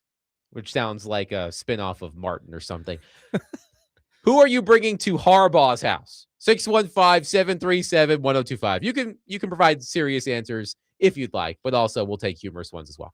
615-737-1025. Willie Donick, Derek Mason, Adam Vingan, 1025 The Game.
D-Mace, Vingan, and Donick, 102.5, the game. All right, let's ask the young guy. Does he know the movie? You got to know the movie. Okay, you got to hold know on. the movie. He Hold doesn't on. know. Hold on. He doesn't know. No, he Oh my doesn't. gosh. No, I don't know what He's the dated. Oh. Oh, he's too young. Banana in the tailpipe? What? We're not going to fall for the banana in the tailpipe. Which movie is this? Beverly Hills Cop, man. Okay. Come I on. should have known that. Axel Foley. I should have known that. Okay. Let's reset the stage here. Diana Rossini of The Athletic has reported that the Tennessee Titans decision makers are meeting with John Harbaugh at his home tomorrow. Another update, because I see some of your texts. Albert Breer, quote, just as a housekeeping matter, both the Giants and Titans have now satisfied the Rooney Rule and can move forward with head coach hires whenever they see fit. That includes Mike McDaniel, who says he's biracial. So Mike McDaniel counts as a minority candidate vis-a-vis the Rooney Rule. Okay. So the Titans have satisfied the Rooney Rule by interviewing Raheem Morris and Mike McDaniel. So, Willie, let's give everybody the question. We already have some reaction. We want more of it. 615-737-1025. I'm really curious, based on discussions we've had, of who you would bring to the Harbaugh house to make the pitch. Is it a solo mission, Mike Borgonzi, one voice? Or do you bring other people? And how many people? Do you bring Chad Brinker? Does Amy Adams go? Does your quarterback go? Those are the questions that I have. And, of course, they've got other people on the, quote, committee, a couple of ex-general managers. Is it Reggie McKenzie? Reggie McKenzie, Dave Ziegler. Yeah. So do all those guys go? Because it's almost like too many cooks would spoil the broth, right? You don't want to have too many people voices, in there just for moral support. I mean, this is a face-to-face. This has got to be Borgonzi bonding with Harbaugh. So to me, I would almost go solo on this one and say, hey, John, I'm the guy. Mm-hmm. I'm the guy you're going to answer to. We're going to work together. So let's face-to-face. I want to know, do you want this job? Then we'll bring everybody else in here. And we'll roll out the red carpet. You can come to Nashville. If you're interested, we want to pitch you here. But D-Mace, I think you're going the other way. Yeah, you want to go in like, I'm the the head person in charge, HPIC, head person in charge. That's how you want Borgonzi to go in. Like, I ain't got no crew. I ain't got no entourage. It's just me. I'm making the calls. But, listen, I guarantee you the Giants had everybody in front of at least the decision makers. Because he went there. Like, he went up there. So that was easier. That was more natural. Yeah. But if you're going to his house, is it different? Listen, you got one shot at this. One shot. Hamilton said, you only got one shot. I want my shot. So you got one shot at this. All right, Lin-Manuel. You better bring Borgonzi. Definitely Amy needs to be there. At least from my standpoint. Definitely Amy needs to be there. Because if you walk into that house and you don't put down your best, your best hand, and you walk out of that building and he don't choose you, you're always thinking like, man, well, we should have did this. Well, no, you send everybody. If you don't want to send Brinker, don't send him. What I mean everybody, I mean the owner. She needs to go to show him she is serious about having him as the head coach. Now, if he chooses to not, go there, it wouldn't be because the owner wasn't in his face the first time they met him. For the job, at least. It should be noted that Jackson Dart reportedly met with John Harbaugh during Harbaugh's visit to the Giants. Okay, so does Cam come? Cam, what you doing? Hop on a plane? Hey, I need you to be at B&A in the private jet section in 30 minutes. Don't pack nothing. Just come with what you got on. We'll buy you some clothes when you get there. That's what you do. You got to go. He didn't met Jackson Dart. You might as well meet Cam. Is it possible that Borgonzi would go to Harbaugh and say, who do you want to come? Who do you want to meet? I'll bring whoever you like. And let Harbaugh kind of dictate, yeah, I'd like to meet your quarterback. Or I'd like to meet your owner. All right. Do you do it that way? Let's. Yeah. Maybe. Yeah. I would just be wary to bring in too many people. I just think too many people. It will. But it do will you not think the be owner, a good conversation? Okay. Do you? Okay. You got to have the heart to heart. Let's phrase How it bad this do you way. want this job? Do you want this job? You want to come to Nashville? You want to be the Titans leader? Talk to me. There's other fish in the sea. If the answer is no, that's great. Go to the Giants. We'll move on. You got to have that kind of confidence, but swagger. Should Amy go? That's because I don't know. If nobody else goes, I say no. I don't want her Amy there. go? I don't want her there. I don't want her there either. Why? Not on the first one. Not on the first one. I got to know if you're interested first. And I'm a little worried about. I want Amy there. If it's just Amy and Borgonzi, I want Amy there. That's just me.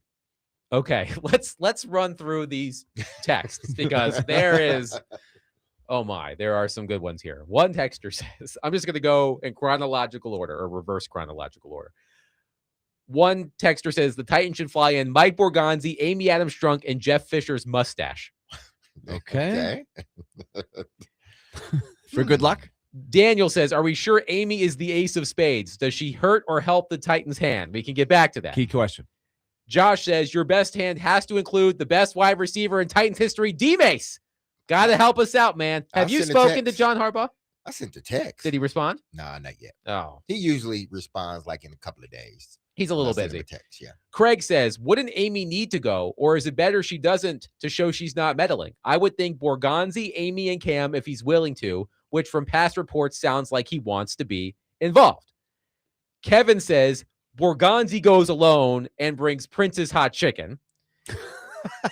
Nice touch. What if he's a vegetarian? You got to find that out on the front Exactly, end. Rob says Amy and Mike, and that is it. And Amy only to tell him, I'll write the check, but Mike is your guy.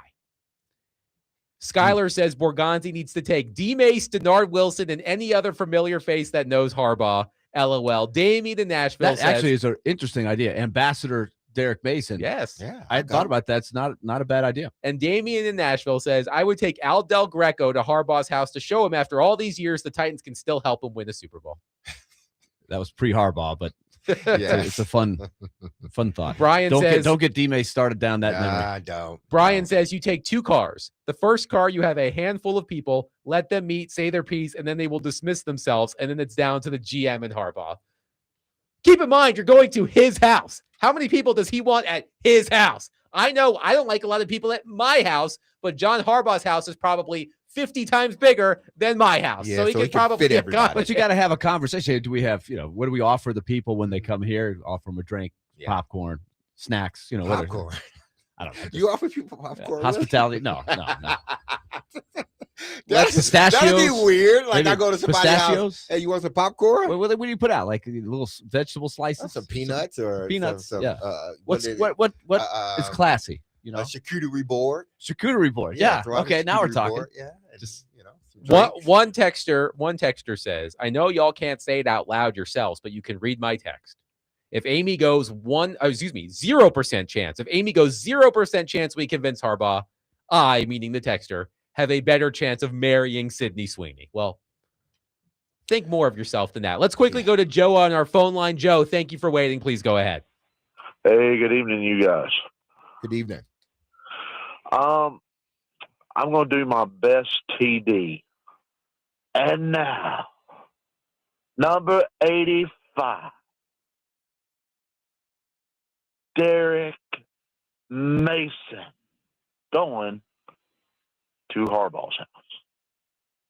Thank you, Joe. A lot of people want Derek to go to Harbaugh's house. Hey, I go to Harbaugh's house. I mean, well, if it helps. Here's another text. If it helps the Titans, I will do it. I have no problem. Okay. Well, it is your birthday weekend, right? Yeah, it is. So, well, I'm not. They're gonna have to fly me there and then fly me back to where I'm gonna be. Well, if you get them John Harbaugh, they'll fly you wherever the hell you want to go. One texter brings up a name we haven't mentioned. Big Jeff getting no love going to Harbaugh's house. That's the first player I'm introducing him to. I mean, that's not a bad player to introduce him to. But in the world that they live in, you're going because of the quarterback. And Jeff is a hell of a player. It had a hell of a season, but you're going for the quarterback. But so you would bring Cam before you brought Simmons, or those would be the only two players you would consider. If I right? had to bring a player, yes. If I had to bring a player, I'm not, and I know what I've said about that whole Cam meeting, and I stick to it. If it's about X's and O's, then yeah, pop your head in the room. Y'all talk some shop about the plays, whatever, what you think, and then you move on. You ain't talking about the negotiations and all that other stuff. But if you say, well, a player has to go, again, I understand how valuable Jeffrey Simmons is as far as leadership. But he's going because of the quarterback. He thinks that the quarterback can win him a championship, and he thinks that we can build around the quarterback. But if they decided to take Jeff, I don't see a problem with that either. That's why the number of people you walk up to the door with is important. So I do think there is an argument that the owner has to go. If this is your one shot. I don't know if I would, in a perfect world, do it. That's why I almost would. It's either one, or if it's owner, I think then you think about maybe two or three other people. Hear me out. How about you have Mike Borgonzi go in one-on-one? You have Amy Adams-Strunk standing by in a helicopter. She's just circling Hovering? the property. She's just circling. Isn't that symbolic? The That's like a negative connotation. The helicopter parent that we always hear about. That is very true, actually. But I'm going to keep going with this because I'm already on it. Okay. And then if things go well, Amy Adams-Strunk can rappel down from the helicopter and be present for the rest of the meeting. But your helicopter parent thing does make sense. I did not think of that as I was saying it out loud. So, like, the helicopter will be, you'll be hearing the helicopter hovering. Like, what is that? And he'll say at some point, would you like to meet with Amy? Well, she happens to be right here. You hear that helicopter? She's right there. And then she could parachute in. Yes. Or, you have her there, and as you're leaving, you get on that walkie-talkie and tell that guy with that Cessna, hey, be leaving. We're leaving the house in a minute. You need to be flying over his house with the banner that says, Nashville wants you, Harbaugh. I think we've got it all figured out. You're going college football, full on. You might as well. Recruiting pitch. Okay, so Willie, let's recap here before we bring in Jonathan Hutton. And I'm curious what Hutton is going to say when we ask him this question. You're just going one-on-one, Borgonzi and Harbaugh to start? That was my first thought, is a one-on-one. Do you want this job? But D Mace is swaying me a little bit with the argument. But my first thought was one guy, one voice, and this is, I feel like, if he's really interested, then we have the second interview that's in Nashville, and that's when we bring out all the stops with the recruiting trip. But I need to get a real answer on this first one. And Derek, who are you bringing? I am bringing, along with Borgonzi, Brinkert, and definitely Amy. You're bringing Chad Brinker. Or Bert Nihill, but definitely, because I think you bring Bert Nihill, who's closest to Amy? Who has her, like, that person that has her ear? If it's Brinker, then you bring him. If it's Bert Nihill, then you bring him. But Borgonzi is going to be there. And to me, it's imperative that Amy be there. She needs to be there. 615-737-1025. The Titans reportedly are meeting with John Harbaugh at his home tomorrow. We will continue to take your reaction. Who would you bring to Harbaugh's house to make the best pitch possible for the Titans? Because this could be your only shot to get FaceTime with John Harbaugh. Who are you bringing to this reported meeting tomorrow at Harbaugh's home? 615-737-1025. We'll ask that question to Jonathan Hutton coming up next, and we'll take your reaction as well. 615-737-1025. Tonight, Vanderbilt men's basketball takes on Texas. The Commodores looking for the best start in program history at 17-0. 8 p.m. tip-off pregame show starts at 7:30 right here on 102.5 The Game.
D-Mace, Vingan, and Donick, 102.5 The Game. Willie Donick, Derek Mason, Adam Vingan, and David Janes here with you.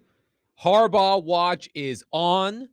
Diana Rossini of The Athletic has reported that the Titans decision makers will be meeting with John Harbaugh at his home tomorrow. We will continue to discuss that now with our friend Jonathan Hutton from Hot Mike with Hutton and Withrow on Outkick. Hello, Hutton. How are you?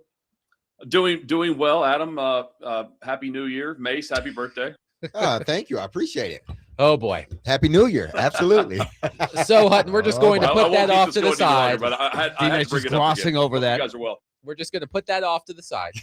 And I want you to answer the question that Willie posed earlier in the show. So It's been reported that, as I just literally said, I guess, that the Titans decision makers are meeting with John Harbaugh at his home tomorrow. If you are the Titans, tell me the contingent you are bringing to Harbaugh's house. Okay. Well, so I think it's imperative that they show the structure of the organization here.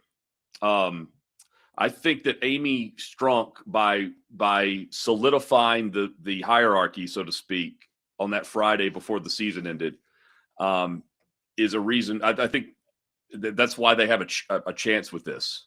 It doesn't seem disorganized now, and I think they have to show that. I think Amy Strunk has to be there. I think Kenneth Adams needs to be there, and I would expect him to. Beyond that, you got to bring the head coach and the general manager to go get his head coach. Chad Brinker as well. I mean, he's a part of the football operations, and I wouldn't be surprised if Burke Nihill and Adolfo Birch are a part of it as well. Let me just, for context, let me tell you what the Giants reportedly have done in meeting with John Harbaugh. This is from the New York Post from earlier today.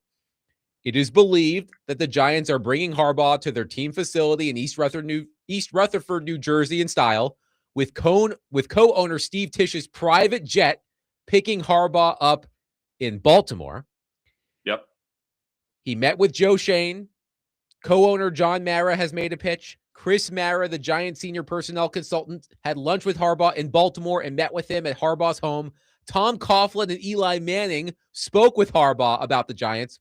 Apparently, so did Brian Daboll, who was extremely complimentary about the entire Giants operation and is believed to have assured Harbaugh that he would have no problem working with Shane. And Jackson Dart also reportedly met with John Harbaugh. So that's what the Giants did. But that was at the facility, right? Yes, that was at the facility. This is at Harbaugh's home. And see, I think that's whatever his schedule's got going on there. I think, it's also, it gives him the advantage, right? Like, it's not like we're not going to let you leave without signing the deal kind of thing. Look, I think in a perfect situation, you send Borgonzi on the plane and you pick him up. You fly back with, he flies back with Borgonzi. They chat privately in a get to know you situation. And then you open the door at the facility and you have your interview. That's how I think in a perfect situation it would be structured. But look, the Giants have the hard press on him now. They have checked all the boxes with all the rules and protocols about the Rooney Rule and all that. The Titans would have done that today with Mike McDaniel, I believe. So look, if you want to hire John Harbaugh, your owner has to be at the first interview. I mean, look. I mean, he's interviewing the organization as much as the organization is interviewing him. Because if you want Harbaugh, you're not going to want to have a second interview. You feel like if he leaves the facility or you leave without having a grand plan or a contract in place, you probably think he's headed to Atlanta or New York. But guys, I mean, this is it's a big moment for ownership for the Titans.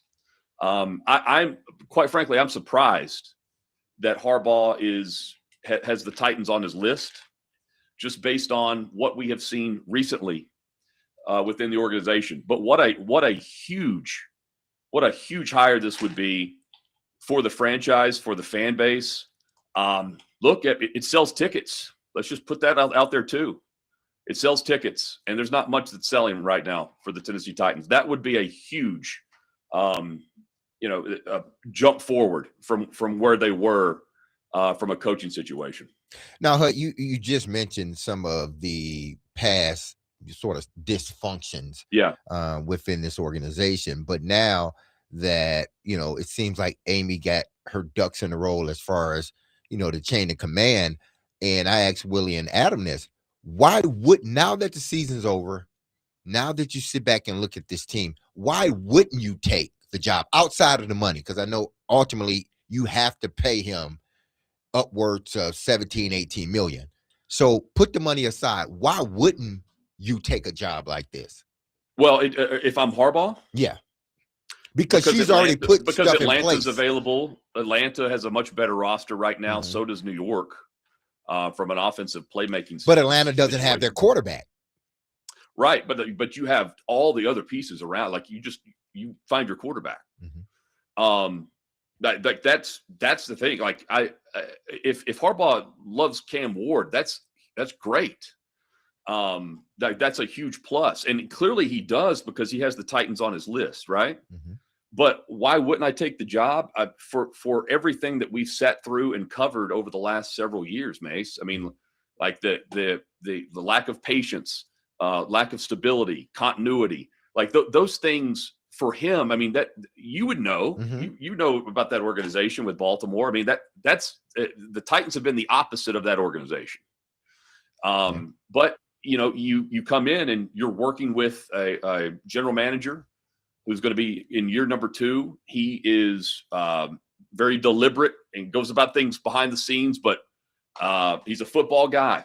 Like I think that it's a spot where I think Harbaugh would blend in well. He leads, but he doesn't have to be the showman or the how do I say that? He doesn't have to be in the headlines. Mm-hmm. He doesn't have to be on camera. Like the stars are on the field, and he's still the alpha on the sideline. Like I think that's exactly what Borgonzi's been describing. And look, it would be a huge home run, not just from the name recognition, but by results of instant credibility, instant leadership, and instant trust in whatever process he would lay out to his team. You're right, because this hire has to be the hire. This is the most important hire that they've had in recent years because of everything that is going on with this team and then moving into a new stadium.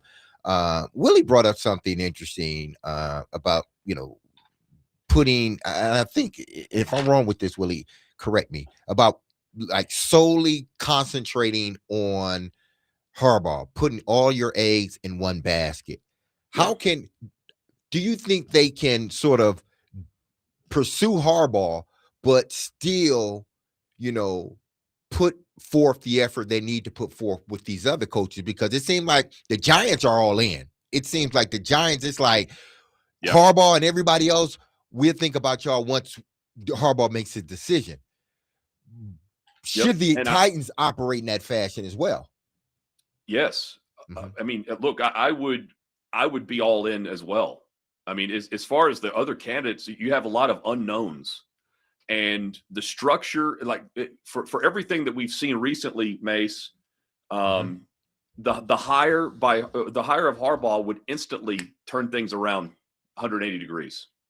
The perception, I'm saying, of who's of the stability, the hierarchy, the football department versus the entertainment department, all that wouldn't be a question. And you instantly have the guy who's been there, done that, isn't planning on going anywhere anytime soon, isn't going to, stir the pot behind the scenes, is going to adapt. He goes from Flacco to Lamar Jackson. I mean, I think it's a great point, though. I mean, you have to be ready to go all in. Mm-hmm. The Titans should have the huge advantage here because while they didn't know he was going to be available per se, they've known since October that they were going to be able to pitch the process of what they're wanting to build in the rebuild and why they're on track, even though the roster is depleted the way it is, why they went with Cam Ward. what they want from an offensive coordinator, play caller, defensively, who they want to be, and why Denard Wilson's not back. Things like that. Those are things that they should be able to crush because, I mean, they've known forever that they were going to be in this spot.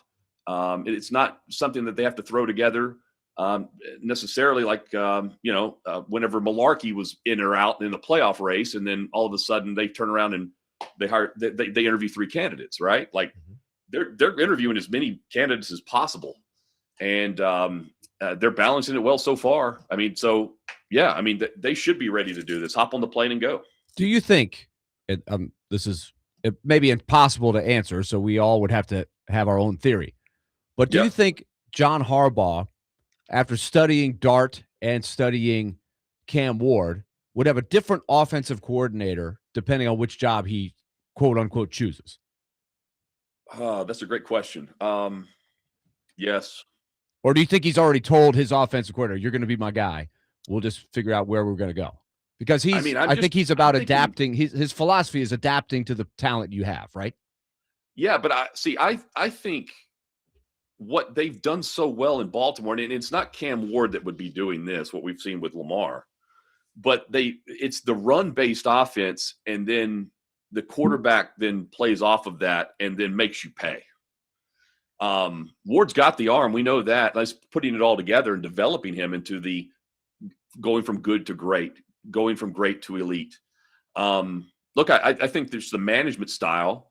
I think Harbaugh wants to run a certain style of offense, but also, like, Willie, we've seen him change quarterbacks, right? And do it about face on the, they according to Chris Morton said they drafted a wide receiver. So, like I view it as more. Dart's going to be out on the edge. He's going to run. He's going to do all those things that are going to put him in concussion protocol like he was a lot this year. And I think he was at least examined for a concussion like 10, 12 times throughout the season. Wasn't in protocol that often, but like that's something they've got to reel in. Cam Ward's the opposite, right? Like he's just going to stand in the pocket. He's going to move, but he didn't look to run until the final month of the season, really. I view it as a process of getting the run game going behind the Titans offensive line as to me, that would be the surefire thing, but you can do that in New York as well. But I think the scheme, the style of the wide receiving core, all that they have a tight end there, all that's way different in New York. They're set up much better right now with just they're a year ahead of where the Titans hope to be. And I'm saying talent wise, you stack on top of the quarterback and you add the quarterback in the Giants instance. Look, they've got the premier receiver. To me, it's a totally different look than what Cam Ward would be providing. Let's presume for a moment that Harbaugh will make his choice in the next couple of days. Yep. Do you think if the Titans don't get Harbaugh, they've got their next target set, or do you think there'll be a waiting period for the Salas and other guys to maybe shake out? I think they want to talk with those coaches next week. But look, I still fall back on this, Willie. Like, we haven't talked about Matt Nagy very much, but he's still in the mix for all this. Like, worst case scenario could still be the best case scenario for Borgonzi before they even knew these coaches were available. And chances are he's also interviewed his offensive and defensive coordinator during this process too, with who's available and who's come free. So I look at it like it's Matt Nagy if you don't get Stefanski or Harbaugh. So Stefanski, I was going to ask you about Stefanski. You think he's still on the radar somewhere here? Yeah, I do. Again, like, I'm trying to envision the type of coach that he described, but the Borgonzi described. There's only a handful of these guys. It's not Mike McDaniel. Mike McDaniel did a nice job with the offense in Miami, but Mike Borgonzi's not describing a guy that has, a Lululemon up to his knees on the game day. You know what I mean? Like, there's a different vibe with who Borgonzi's describing. They interviewed McDaniel. Could he be the OC? Sure. Detroit's probably going to hire him if they can for OC. But I think a lot of these are just, and I would be doing the same thing, maybe not to the extent they're doing with the number of people, but there's no harm, no foul in interviewing as many people as I can. And look, like I don't sit here and think that that Borgonzi's just pigeonholing himself into just one of his buddies from where he's worked for 17 years either. I think he's doing his due diligence, but there's a reason why they're hopping the plane and going to meet with Harbaugh. So have they reported why they're going to meet him at his house instead of him coming to the facility? I have not seen such a report as to why. Yeah, that is interesting. That's to me that's not advantage Titans. Yeah, like the Giants had a huge advantage bringing him there. Atlanta's still in the mix too. Looks like they're trying to hire their coach before they hire their GM, which means it's going to be a first-time general manager paired with a veteran head coach. It's very reminiscent of when they hired Callahan. They thought the coach was going to go down to Atlanta and they wouldn't let him leave the building. This is a much different scenario. Did you guys have any belief that Harbaugh would be interested here? Really? It's a short list. Kind of. No. Yes and no, but leaning more toward no. But quick question here. Yep. Okay, he went to New York. I can understand why he went to New York. That's a flight. That flight is so quick, you in and out. Sure. Sure. Hey, don't put down B&A like that. No, B&A is great, but it's a shorter flight to New York. Yes, B&A is great. I love it. But I think a tail sign would be if the Titans leave and then he flies to Atlanta and meet with Atlanta. Yep. Wouldn't that be telling? Yes. In a sense, because you could have flew to Nashville, did what you had to do, and then flew to Atlanta and knocked two birds out with one stone. Or he could drive and go to Buc-ee's on his way. Yeah, he can go to Buc-ee's too. That would sell him Hey, on I don't Nashville. know. He's always representing Buc-ee's. There may be a very legitimate reason. Check us in the mail. A legitimate reason why he's got to do it this way. Mm-hmm. You know, like I don't necessarily know. It is intriguing. I'm sure everybody's got that question though. Yeah, but I think he clearly wants to make up his mind pretty soon and put his staff together because this is very deliberate. If it's a schedule issue and he was like, I want to talk with the Titans, can you meet me here? Absolutely. You know, like it's interesting. The Giants put on the full court press and he was still as steadfast in his stance of wanting to hear out the rest of the owners, which is great. The plot is thickened. This is a huge benefit to the Titans if this excels the rebuild. You know, like you hit the accelerator with this because you have stability with the revamp of the front office down, and now you've got the coach paired with the general manager that would show belief in the quarterback, the whole thing going into the stadium. I mean, again, it would be a huge plus and something that was very unexpected coming from me. Now, did Sean Payton fly out to Denver first, or did everybody from Denver come to him? No, well, I don't know about the first time, Mace, but I know he eventually went out there. Yes, he went out there, and then he went to Houston as well. It came down to those two, and it also came down to what Aaron Rodgers was going to do, right? Whether or not he was going to leave or something like that, if I remember correctly. Point being, like Harbaugh can go wherever he wants to, man. You know, I think it's interesting who he's talking to and who he's not. And Diana Rossini, I heard the interview that Robbie and Rexo had with her. I thought it was interesting the way she pointed out, like he's not really interested in Green Bay if that comes open. You know, like she said he would appreciate the structure that the Titans have with Borgonzi as the general manager and he's the coach. Like he appreciates that. Again, like it's a different vibe than what I would have expected. And she even said that Amy Adams Strunk was a benefit in some of these interviews. That's great. Cool. I just haven't heard anything like that. Jonathan Hutton from Hot Mic with Hutton and Withrow has been our guest on D. Mace, Vingan, and Donick. He joins us every Wednesday at 5 o'clock. Hutton, great stuff as always. We'll catch up next week. I think he ends up in the AFC. I do. Okay. So not the Giants. Not the Giants. Or the Falcons. Or it could be the Falcons. Well, it could be the NFC. Again, I think he wants to go AFC. I do. Okay, we'll see. Thanks, Hutton. Yep. 615-737-1025. All right, we want to hear from you. Willie's question earlier. The report is that the Titans decision makers are meeting with Harbaugh, John Harbaugh, that is, at his home tomorrow. Who are you bringing to attempt to seal the deal? You can be serious. You can be humorous. We'll take it all. 615-737-1025. Willie Donick, Derek Mason, Adam Ving, and we are broadcasting from the Busy Bee Plumbing, Heating, and Air Conditioning Game Nashville studios, home of the $99 yearly Beehive membership, where the buzz is always about great service.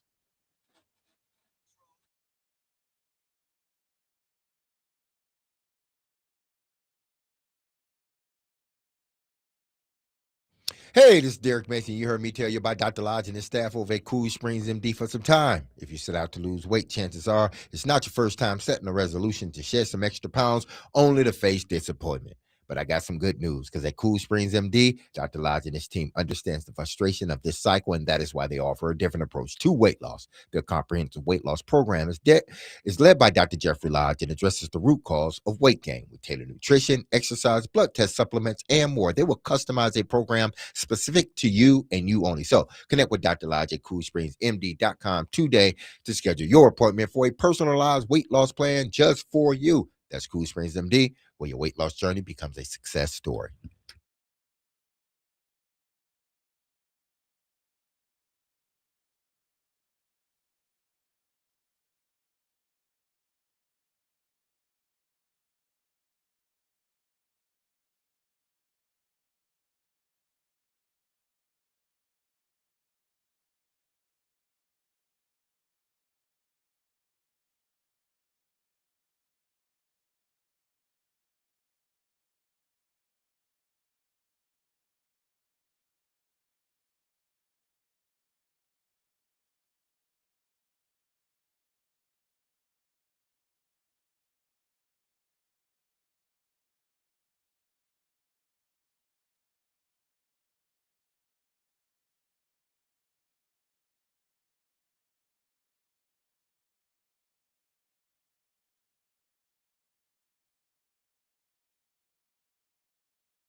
D-Mace, Vingan, and Donick, 102.5 The Game.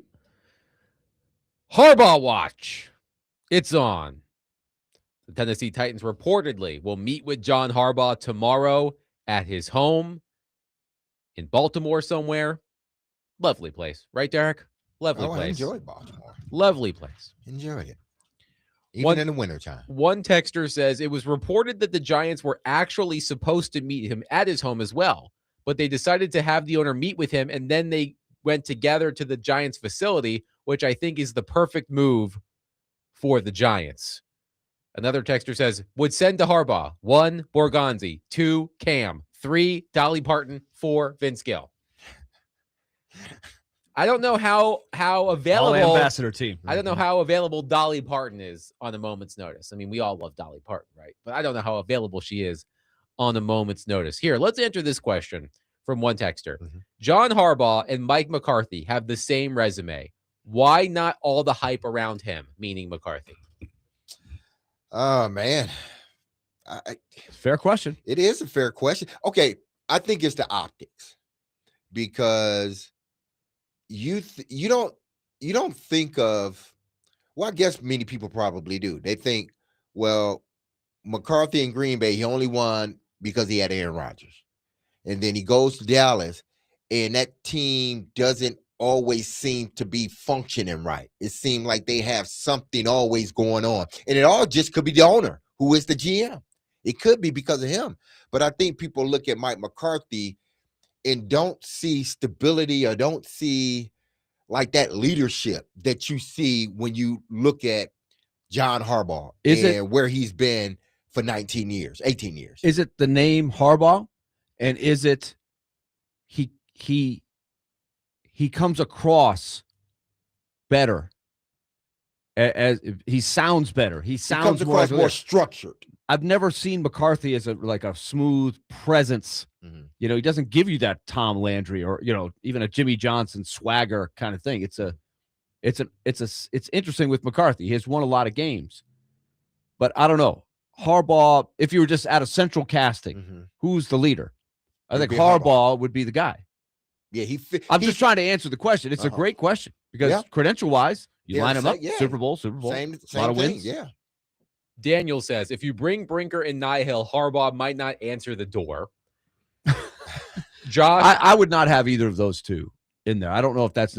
I think you guys have sold me on Amy Adams has got to be in the mix. So maybe it's just Borgonzi, Adams. Do you like my helicopter idea? But you got to bring one of the I other think you got to ones, go too. all in. If she's coming, she's coming. Josh says, I'm bringing Diego. Hovercraft might work.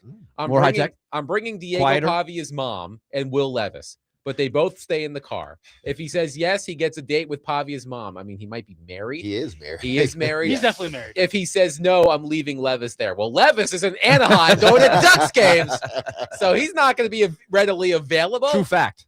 We saw the picture. We saw you, Will Levis. Let's go to our friend Dr. Locke on our phone line. Dr. Locke, thank you for calling. Go ahead. What's up, fellas? What are you doing? Well, Dr. Locke, do we take this and, you know, your analogy last week was a good one. Are we taking this as the Titans have brought money to the table? They're going to go with a high rent. They're for the sports car? Guys, if you give me 60 seconds, I'm going to walk this all the way out for you. Okay, walk it out for us. Walk it out for us. I'll make it really easy. So there's a saying in life, the best revenge is living well. I've lived my life that way. If I leave a dealership, I go to another dealership, I increase their sales tenfold. That's the best revenge in the world. So it's fair to say that Mike Babel is absolutely destroying Amy inside. He is living his best life, getting ready to win Coach of the Year, and steamrolling in the playoffs, possibly getting to the Super Bowl. The best revenge is living well. It's eating her alive. There is nothing worse than a woman scorned. What makes a woman drop 18 to 20 million? The coach that cussed her out, told her everything he thought about her, and rolled out the door, and he is steamrolling through the playoffs. That makes a woman drop 20 million very, very fast. there's nothing she would like more than to say, look at my shiny new boyfriend. Doesn't he look better than my old boyfriend? She wants this so bad she can taste it because there's not a coach out there that you can say is better than Vrabel or equal to as John Harbaugh. Nothing makes the splash. McCarthy doesn't make the splash. She's reaching in the purse and she's ready to drop $20 million to make that splash because it's been destroying her what Vrabel's doing. Thank you for the call, Doctor. Compelling argument. It is a compelling argument. I think I don't know how much it's killing her, but I'm sure there is a part of her that is thinking like Dr. Locke said, okay, I'm not gonna get angry, but I'm just gonna hire the best guy out there, and the best guy is John Harbaugh, which brings a better resume than Mike Vrabel, and everybody will forget a Mike Vrabel if we hire a John Harbaugh, at least in the today or tomorrow or next year. They forget until they start playing games. They will forget about what Mike Vrabel is doing, and they will concentrate solely on John Harbaugh. He's right. You got it. It needs to be a big splash because everybody's looking at, well, you got rid of Mike Vrabel. Even though I felt it was time for him to go, you got rid of Mike Vrabel, and look what he's doing. One texter brings up an interesting point. One texter says, this can also be a glorified scapegoat, which I'm not sure this is the correct usage of the word scapegoat, but I'll allow it, to tell Titans fans, see, we did everything we could to get Harbaugh. Now trust us, bro. Here's Matt Nagy. I understand the idea that we did talk about Matt Nagy earlier in the show, but I understand the idea that if John Harbaugh meets with the Titans, maybe he meets with the Falcons, but he ultimately chooses the Giants. And a lot of people out there who are, quote unquote, in the know seem to suggest that the Giants are the front runners at the moment. I understand the idea that the Titans can at least say without saying. I don't think Amy Adams Strunk is going to put out a news release that says, hey, we tried. Sorry, guys. Signed Amy Adams Strunk. She's not going to do that. But I understand the idea of, hey, we tried. We came to the table. We went to the big leagues. We went to the top. We made a big offer to John Harbaugh. We were serious about making this hire. And he didn't choose us, and that's his prerogative. And now we move on. And I hope that you're okay with Robert Saleh because he was the best coach available after John Harbaugh. You know what I mean? I think that would play well from a PR standpoint. But the bottom line, and D-Miz, you've said this many times, no matter how it ends, we won't know if it's the right answer for several years. For example, on the MMQB podcast this morning, they pointed out that when John Harbaugh got the job for the Ravens, when they fired Brian Billick, who was a high-profile Super Bowl winning coach, Harbaugh was not the first choice. They had some other big-name guys in there that said no to the Ravens before they went to Harbaugh. So it could happen the same way. You could swing for Harbaugh, then you could go for Robert Saleh, you could go for McCarthy. They all say no, and you get a guy that nobody's heard of. You lose the press conference, and that guy ends up because John Harbaugh was not known by anybody at the time. No, he was known in the coaching world, Yeah. but as far as being a head coach, I think it may have come out of left field for some people. But hey, listen, John went in there and he did a wonderful job, a masterful job at getting that organization back to his winning ways. Listen, if you're going to do this, there can't be, and this is why I say it's going to be interesting how they sort of juggle this, because you want to be in that that expensive pool at getting John Harbaugh, but it can't be, I'm just doing it just to do it. I know he ain't going to sign with us, but just to appease the fan base.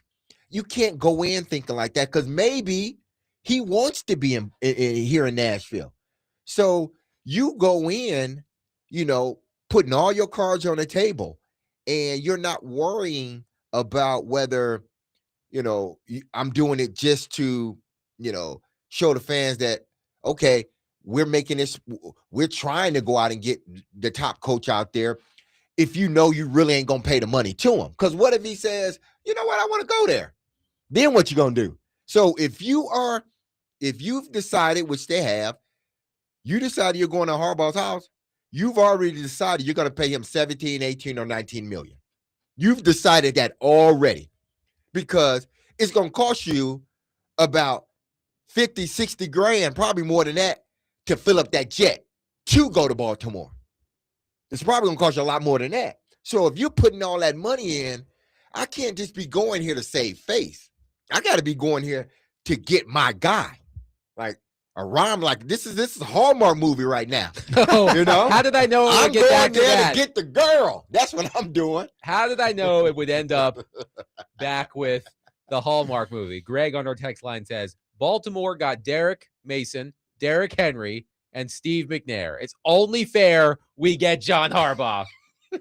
They got Samari Roll too. Don't leave my boy Samari out. Roll. That was an underrated Don't leave guy. my boy Samari out. Quickly, we did touch on this, but the texter said it was reported Harbaugh also met with Jackson Dart. So with that information, should the Titans bring Cam Ward? I mean, I would like for John and Cam to meet. If they take him, I wouldn't think anything of it. If they didn't take him, I wouldn't think anything of it. Is it worth asking? Do you say, hey, Cam Ward would love to talk to you. Would you like to talk to him? Or is it a phone call? Like, I don't know if has to be in person, but there could be a conversation. Zoom. Yeah. Well, FaceTime, not Zoom, excuse me. FaceTime. Skype. Do people still Skype? Is that still a thing? That's what I'm saying. Have we retired Skype? There will be a documentary at some point on how Skype totally bungled the COVID pandemic because everybody was Zooming. Nobody was Skyping. Yep. So you're right about that. 615-737-1025. We'll continue to take your thoughts on Harbaugh Watch. Titans brass in some form is meeting with John Harbaugh reportedly tomorrow at his home. 615-737-1025. We'll wrap up the show. Coming up next, Willie Donick, Derek Mason, Adam Vingan, 1025 The Game.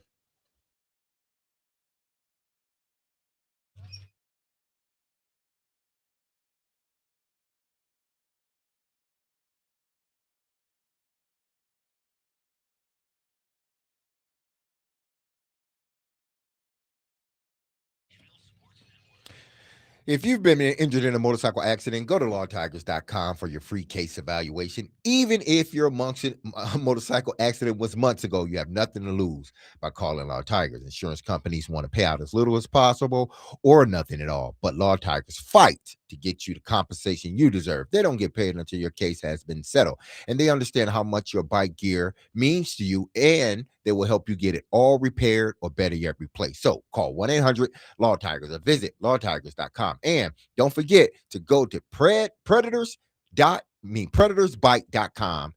Again, it's predatorsbike.com to enter to win a custom Nashville Predator Indian motorcycle signed by the entire team, courtesy of Law Tigers in Music City, India. Law Tigers, Tennessee's motorcycle lawyers.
D-Mace, Vingan, and Donick, 102.5 The Game. Willie Donick, Derek Mason, Adam Vingan here with you.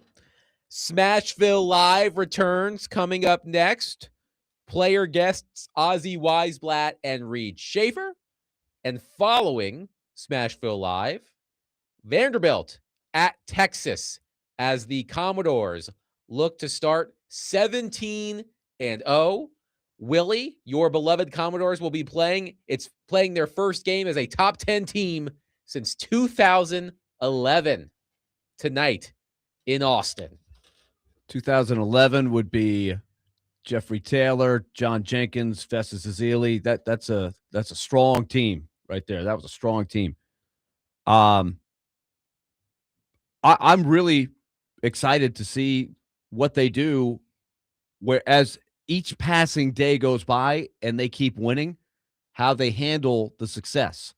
You heard Mark Byington on our show saying how much he preaches staying humble and saying, if as soon as you look the other way and you start getting cocky, that's when you get beat. You get humbled. This is a great road test. Texas, I think, has plenty of talent, and they've got a really good coach in Sean Miller, who's been around the block a million times. Texas has 6 losses, right? They've played a very tough schedule, so they're going to be the more desperate team on paper. They're saying, here comes a top 10 team. We get this. That's a great quad 1 win, all of that stuff. So I think you're going to get Texas's best game tonight. I want to see how Vanderbilt reacts. So the Commodores, if they win tonight, they will be 17-0, which will be the best start in school history, breaking a tie with the 2007-2008 team, which also started 16-0. Here's a trivia question for the both of you. Commodores-related trivia question. And thank you to the school for providing this to me. Vanderbilt has played 645 minutes of basketball this season. How many of those minutes have the Commodores trailed? Not many. Say the minutes again. They've played 645 minutes. How many of them have they trailed? I would say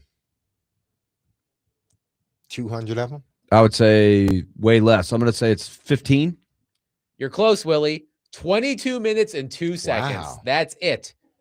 22 minutes and 2 600 seconds. minutes. They have come out of the gate. They have been the opposite of the Predators, who finally, hallelujah, scored the first goal of the game last night. Thank you. Thank you. The monkey's off their back.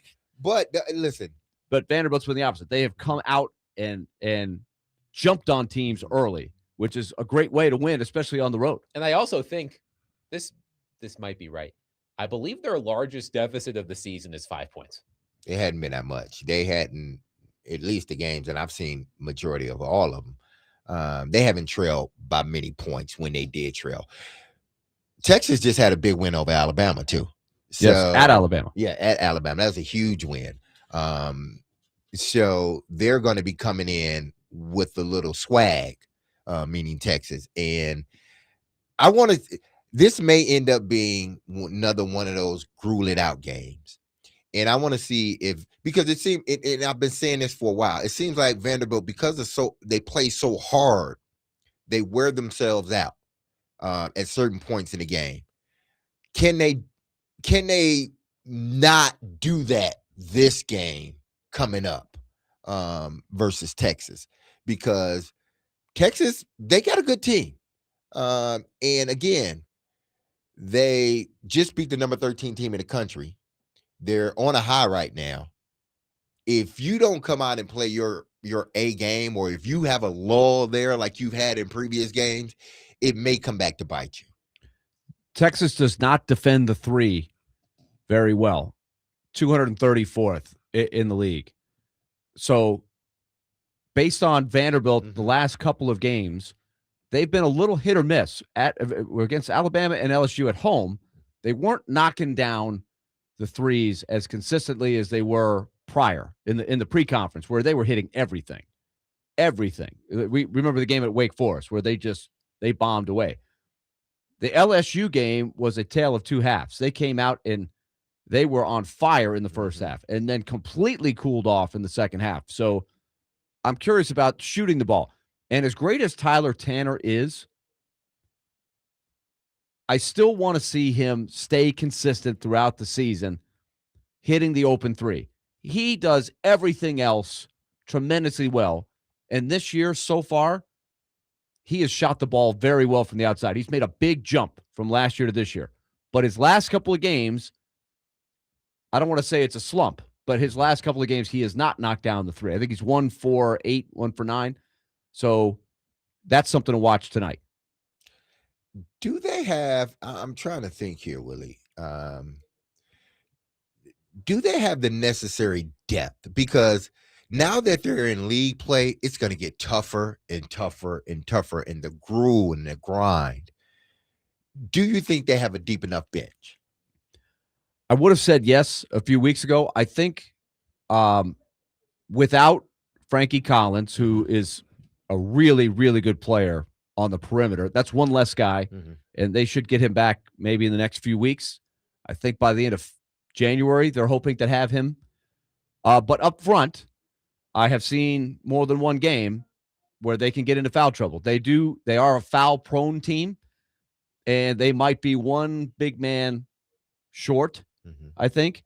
One guy that I think is an important guy is a guy that I'm not sure why he didn't play very much against LSU, but Tyler Harris for Vanderbilt didn't play much on Saturday. I don't know if it was a physical thing, and he's not really a big man, but he's a stretch 3 or 4 who's 6'7". He can rebound. He can get out on the outside. I want to see what his role is going to be tonight. But yeah, once you get past, I do think that they have depth, but maybe not a ton of depth until they get Collins back. What do you think? Well, let me phrase this correctly, because Derek Mason will not be on the show for the rest of the week because it's my birthday. Is going off to celebrate his birthday. Yeah. He's taking a long birthday weekend like a 17-year-old girl. Yeah, I'm just going to have fun. Go have a fun time. Yeah. Go have a fun time. And Willie will be joining us at some point during the program tomorrow. He will be traveling with the Predators, who start a road trip on Friday against the Avalanche, Saturday against the Vegas Golden Knights. So Connor Newt will be joining the program for the next couple of days to help us out a little bit. So let me ask you guys this question. 3 o'clock tomorrow, when I and Connor come on the air, what will we be talking about with Harbaugh Watch? What will be the headline? Oh, wow. When is he meeting with the Titans? We don't know what time. We just know that it's reportedly tomorrow. So, man, in theory, it will be finished by the time the show starts tomorrow. You would think that, or wrapping up. Oh, man. I don't know. The pitch has been made. The pitch has been made. I think what I'll be curious of is what comes out about the meeting. Will we know who was there? Our question of the day. Will we get any tidbits from the people that really seem to have some in on this process? Will it be positive? Are we going to find out that next up it's the Falcons? I think you might have something like that reported tomorrow. That's what I would guess. I don't think these are the only 2 teams that he's going to interview with. Oh, no. One texter says, do we even know for sure John invited the Titans to his home, or are they just showing up because he won't answer his phone? It's very tempting sometimes. We've all been there. We've all been there. At least you have the thought. John, who is that at the door? Should I just go over? Baby, I don't know. It's like 5 guys and 1 lady. Who's this woman at the door? She didn't tell me not to come over. She just didn't answer the phone and tell me one way or the other. So I just came over. It felt like I was in the neighborhood. So we dropped in. Just happened to be coming by. That's all. That's my helicopter parked on your lawn over there. I just happened to be flying down the eastern seaboard when I said, is that John Harbaugh's house down there? Let's bring it down. Let's have a chat with him. Let's have a chat with him. So yeah, we will see. We will see. I am very curious to see how this meeting goes. But again, I'm surprised that the Titans are this far along in the process reportedly. I know that it happens sometimes in negotiations where you find a team that you're really not interested in joining, but you're using that team as leverage. I'm not so sure that's the case here. I'm not saying that the Titans are the front runners. It appears that the Giants are in the lead in this race, but it seems that the interest from Harbaugh is real enough that he is inviting them to his home, because that's what this is. He's inviting them to his home. He's not coming here, at least not yet. I don't think you invite someone to your home that you're really not interested in. I would think so. I understand it. So we'll see what happens. What are you going to do on your big birthday weekend? I'm just going to have fun, man. Just going to have How old fun. are you? 52. Me and my lady, we're going to have fun. 52. Absolutely. 52 and getting older, which I love. Age is just a number, right? Age is just a number. You know, I have this. You're aging gracefully, Derek. I have this thing on my wrist. I'm not going to give out the name or anything, but I think it's kind of neat. I was talking to my financial guy. He had it. And he was, it measures all this stuff. And see, when you start getting older, you start getting these little things that kind of tell you what your health is, tell you what your health look like. So this little band is supposed to, which it is, tell me how I sleep and all this other stuff and my metabolic age. And I'm 52, but my metabolic age says I'm 38. So I feel good. I like that. I feel good right now. So this thing is working. I like it. Good to know. Maybe I need one of those. Yeah, I'd be scared to death of what age it said I would be. Why would you be scared, man? I don't know. Yeah. I pig out on all of the snacks and candy and stuff that you bring. You bring us cupcakes every week. I do it too. I know, but you are I still haven't gotten my cupcake. Yeah, it's true. David has been shut out. David has been shut out. You said Friday. Yes, you were I gonna bring did. it. Sore subject. Yes. Sore subject. Sorry. Oh, man. Sore subject. I'm gonna have it. Next week. Oh, you said that last week. Next week you will have your donut. I better. Me and your It's a cupcake. I better have my cupcake. You know why? No, you know why you didn't? Because I drive past it, and every time I'm like, man, I can't go in there. I can't do it. I can't. Because I know once I go in, we're gonna get like 20 more. You ain't coming out with less than 6. Well, you come out with less than 4 because you forget to bring David one. Exactly. But that'll do it That's for okay. us today. Happy birthday, Derek. We'll catch up with you next week. We will continue John Harbaugh Watch tomorrow. Connor Newt will be in with me and Willie for the next couple of days. So we'll do some John Harbaugh Watch. And Elliot Freeman, Sportsnet NHL Insider, will join us at 5 o'clock for his weekly chat as the Predators continue to win as they head out on the road for a couple of games. But coming up next, speaking of those Predators, it's time for Smashville Live, hosted by my guy, Max High Maintenance Hers. Max, I know you're listening. I love you, but you're high maintenance. We'll talk to you tomorrow at 3 o'clock. Be loving your people. Have a safe, blessed, and wonderful day. I love you. The team loves you. You hear that music. Don't you forget about us, because we will not forget about you. See you tomorrow at 3 p.m. Well, the guys will see you tomorrow. I see you some other time. But we will be back tomorrow at 3 p.m. Peace.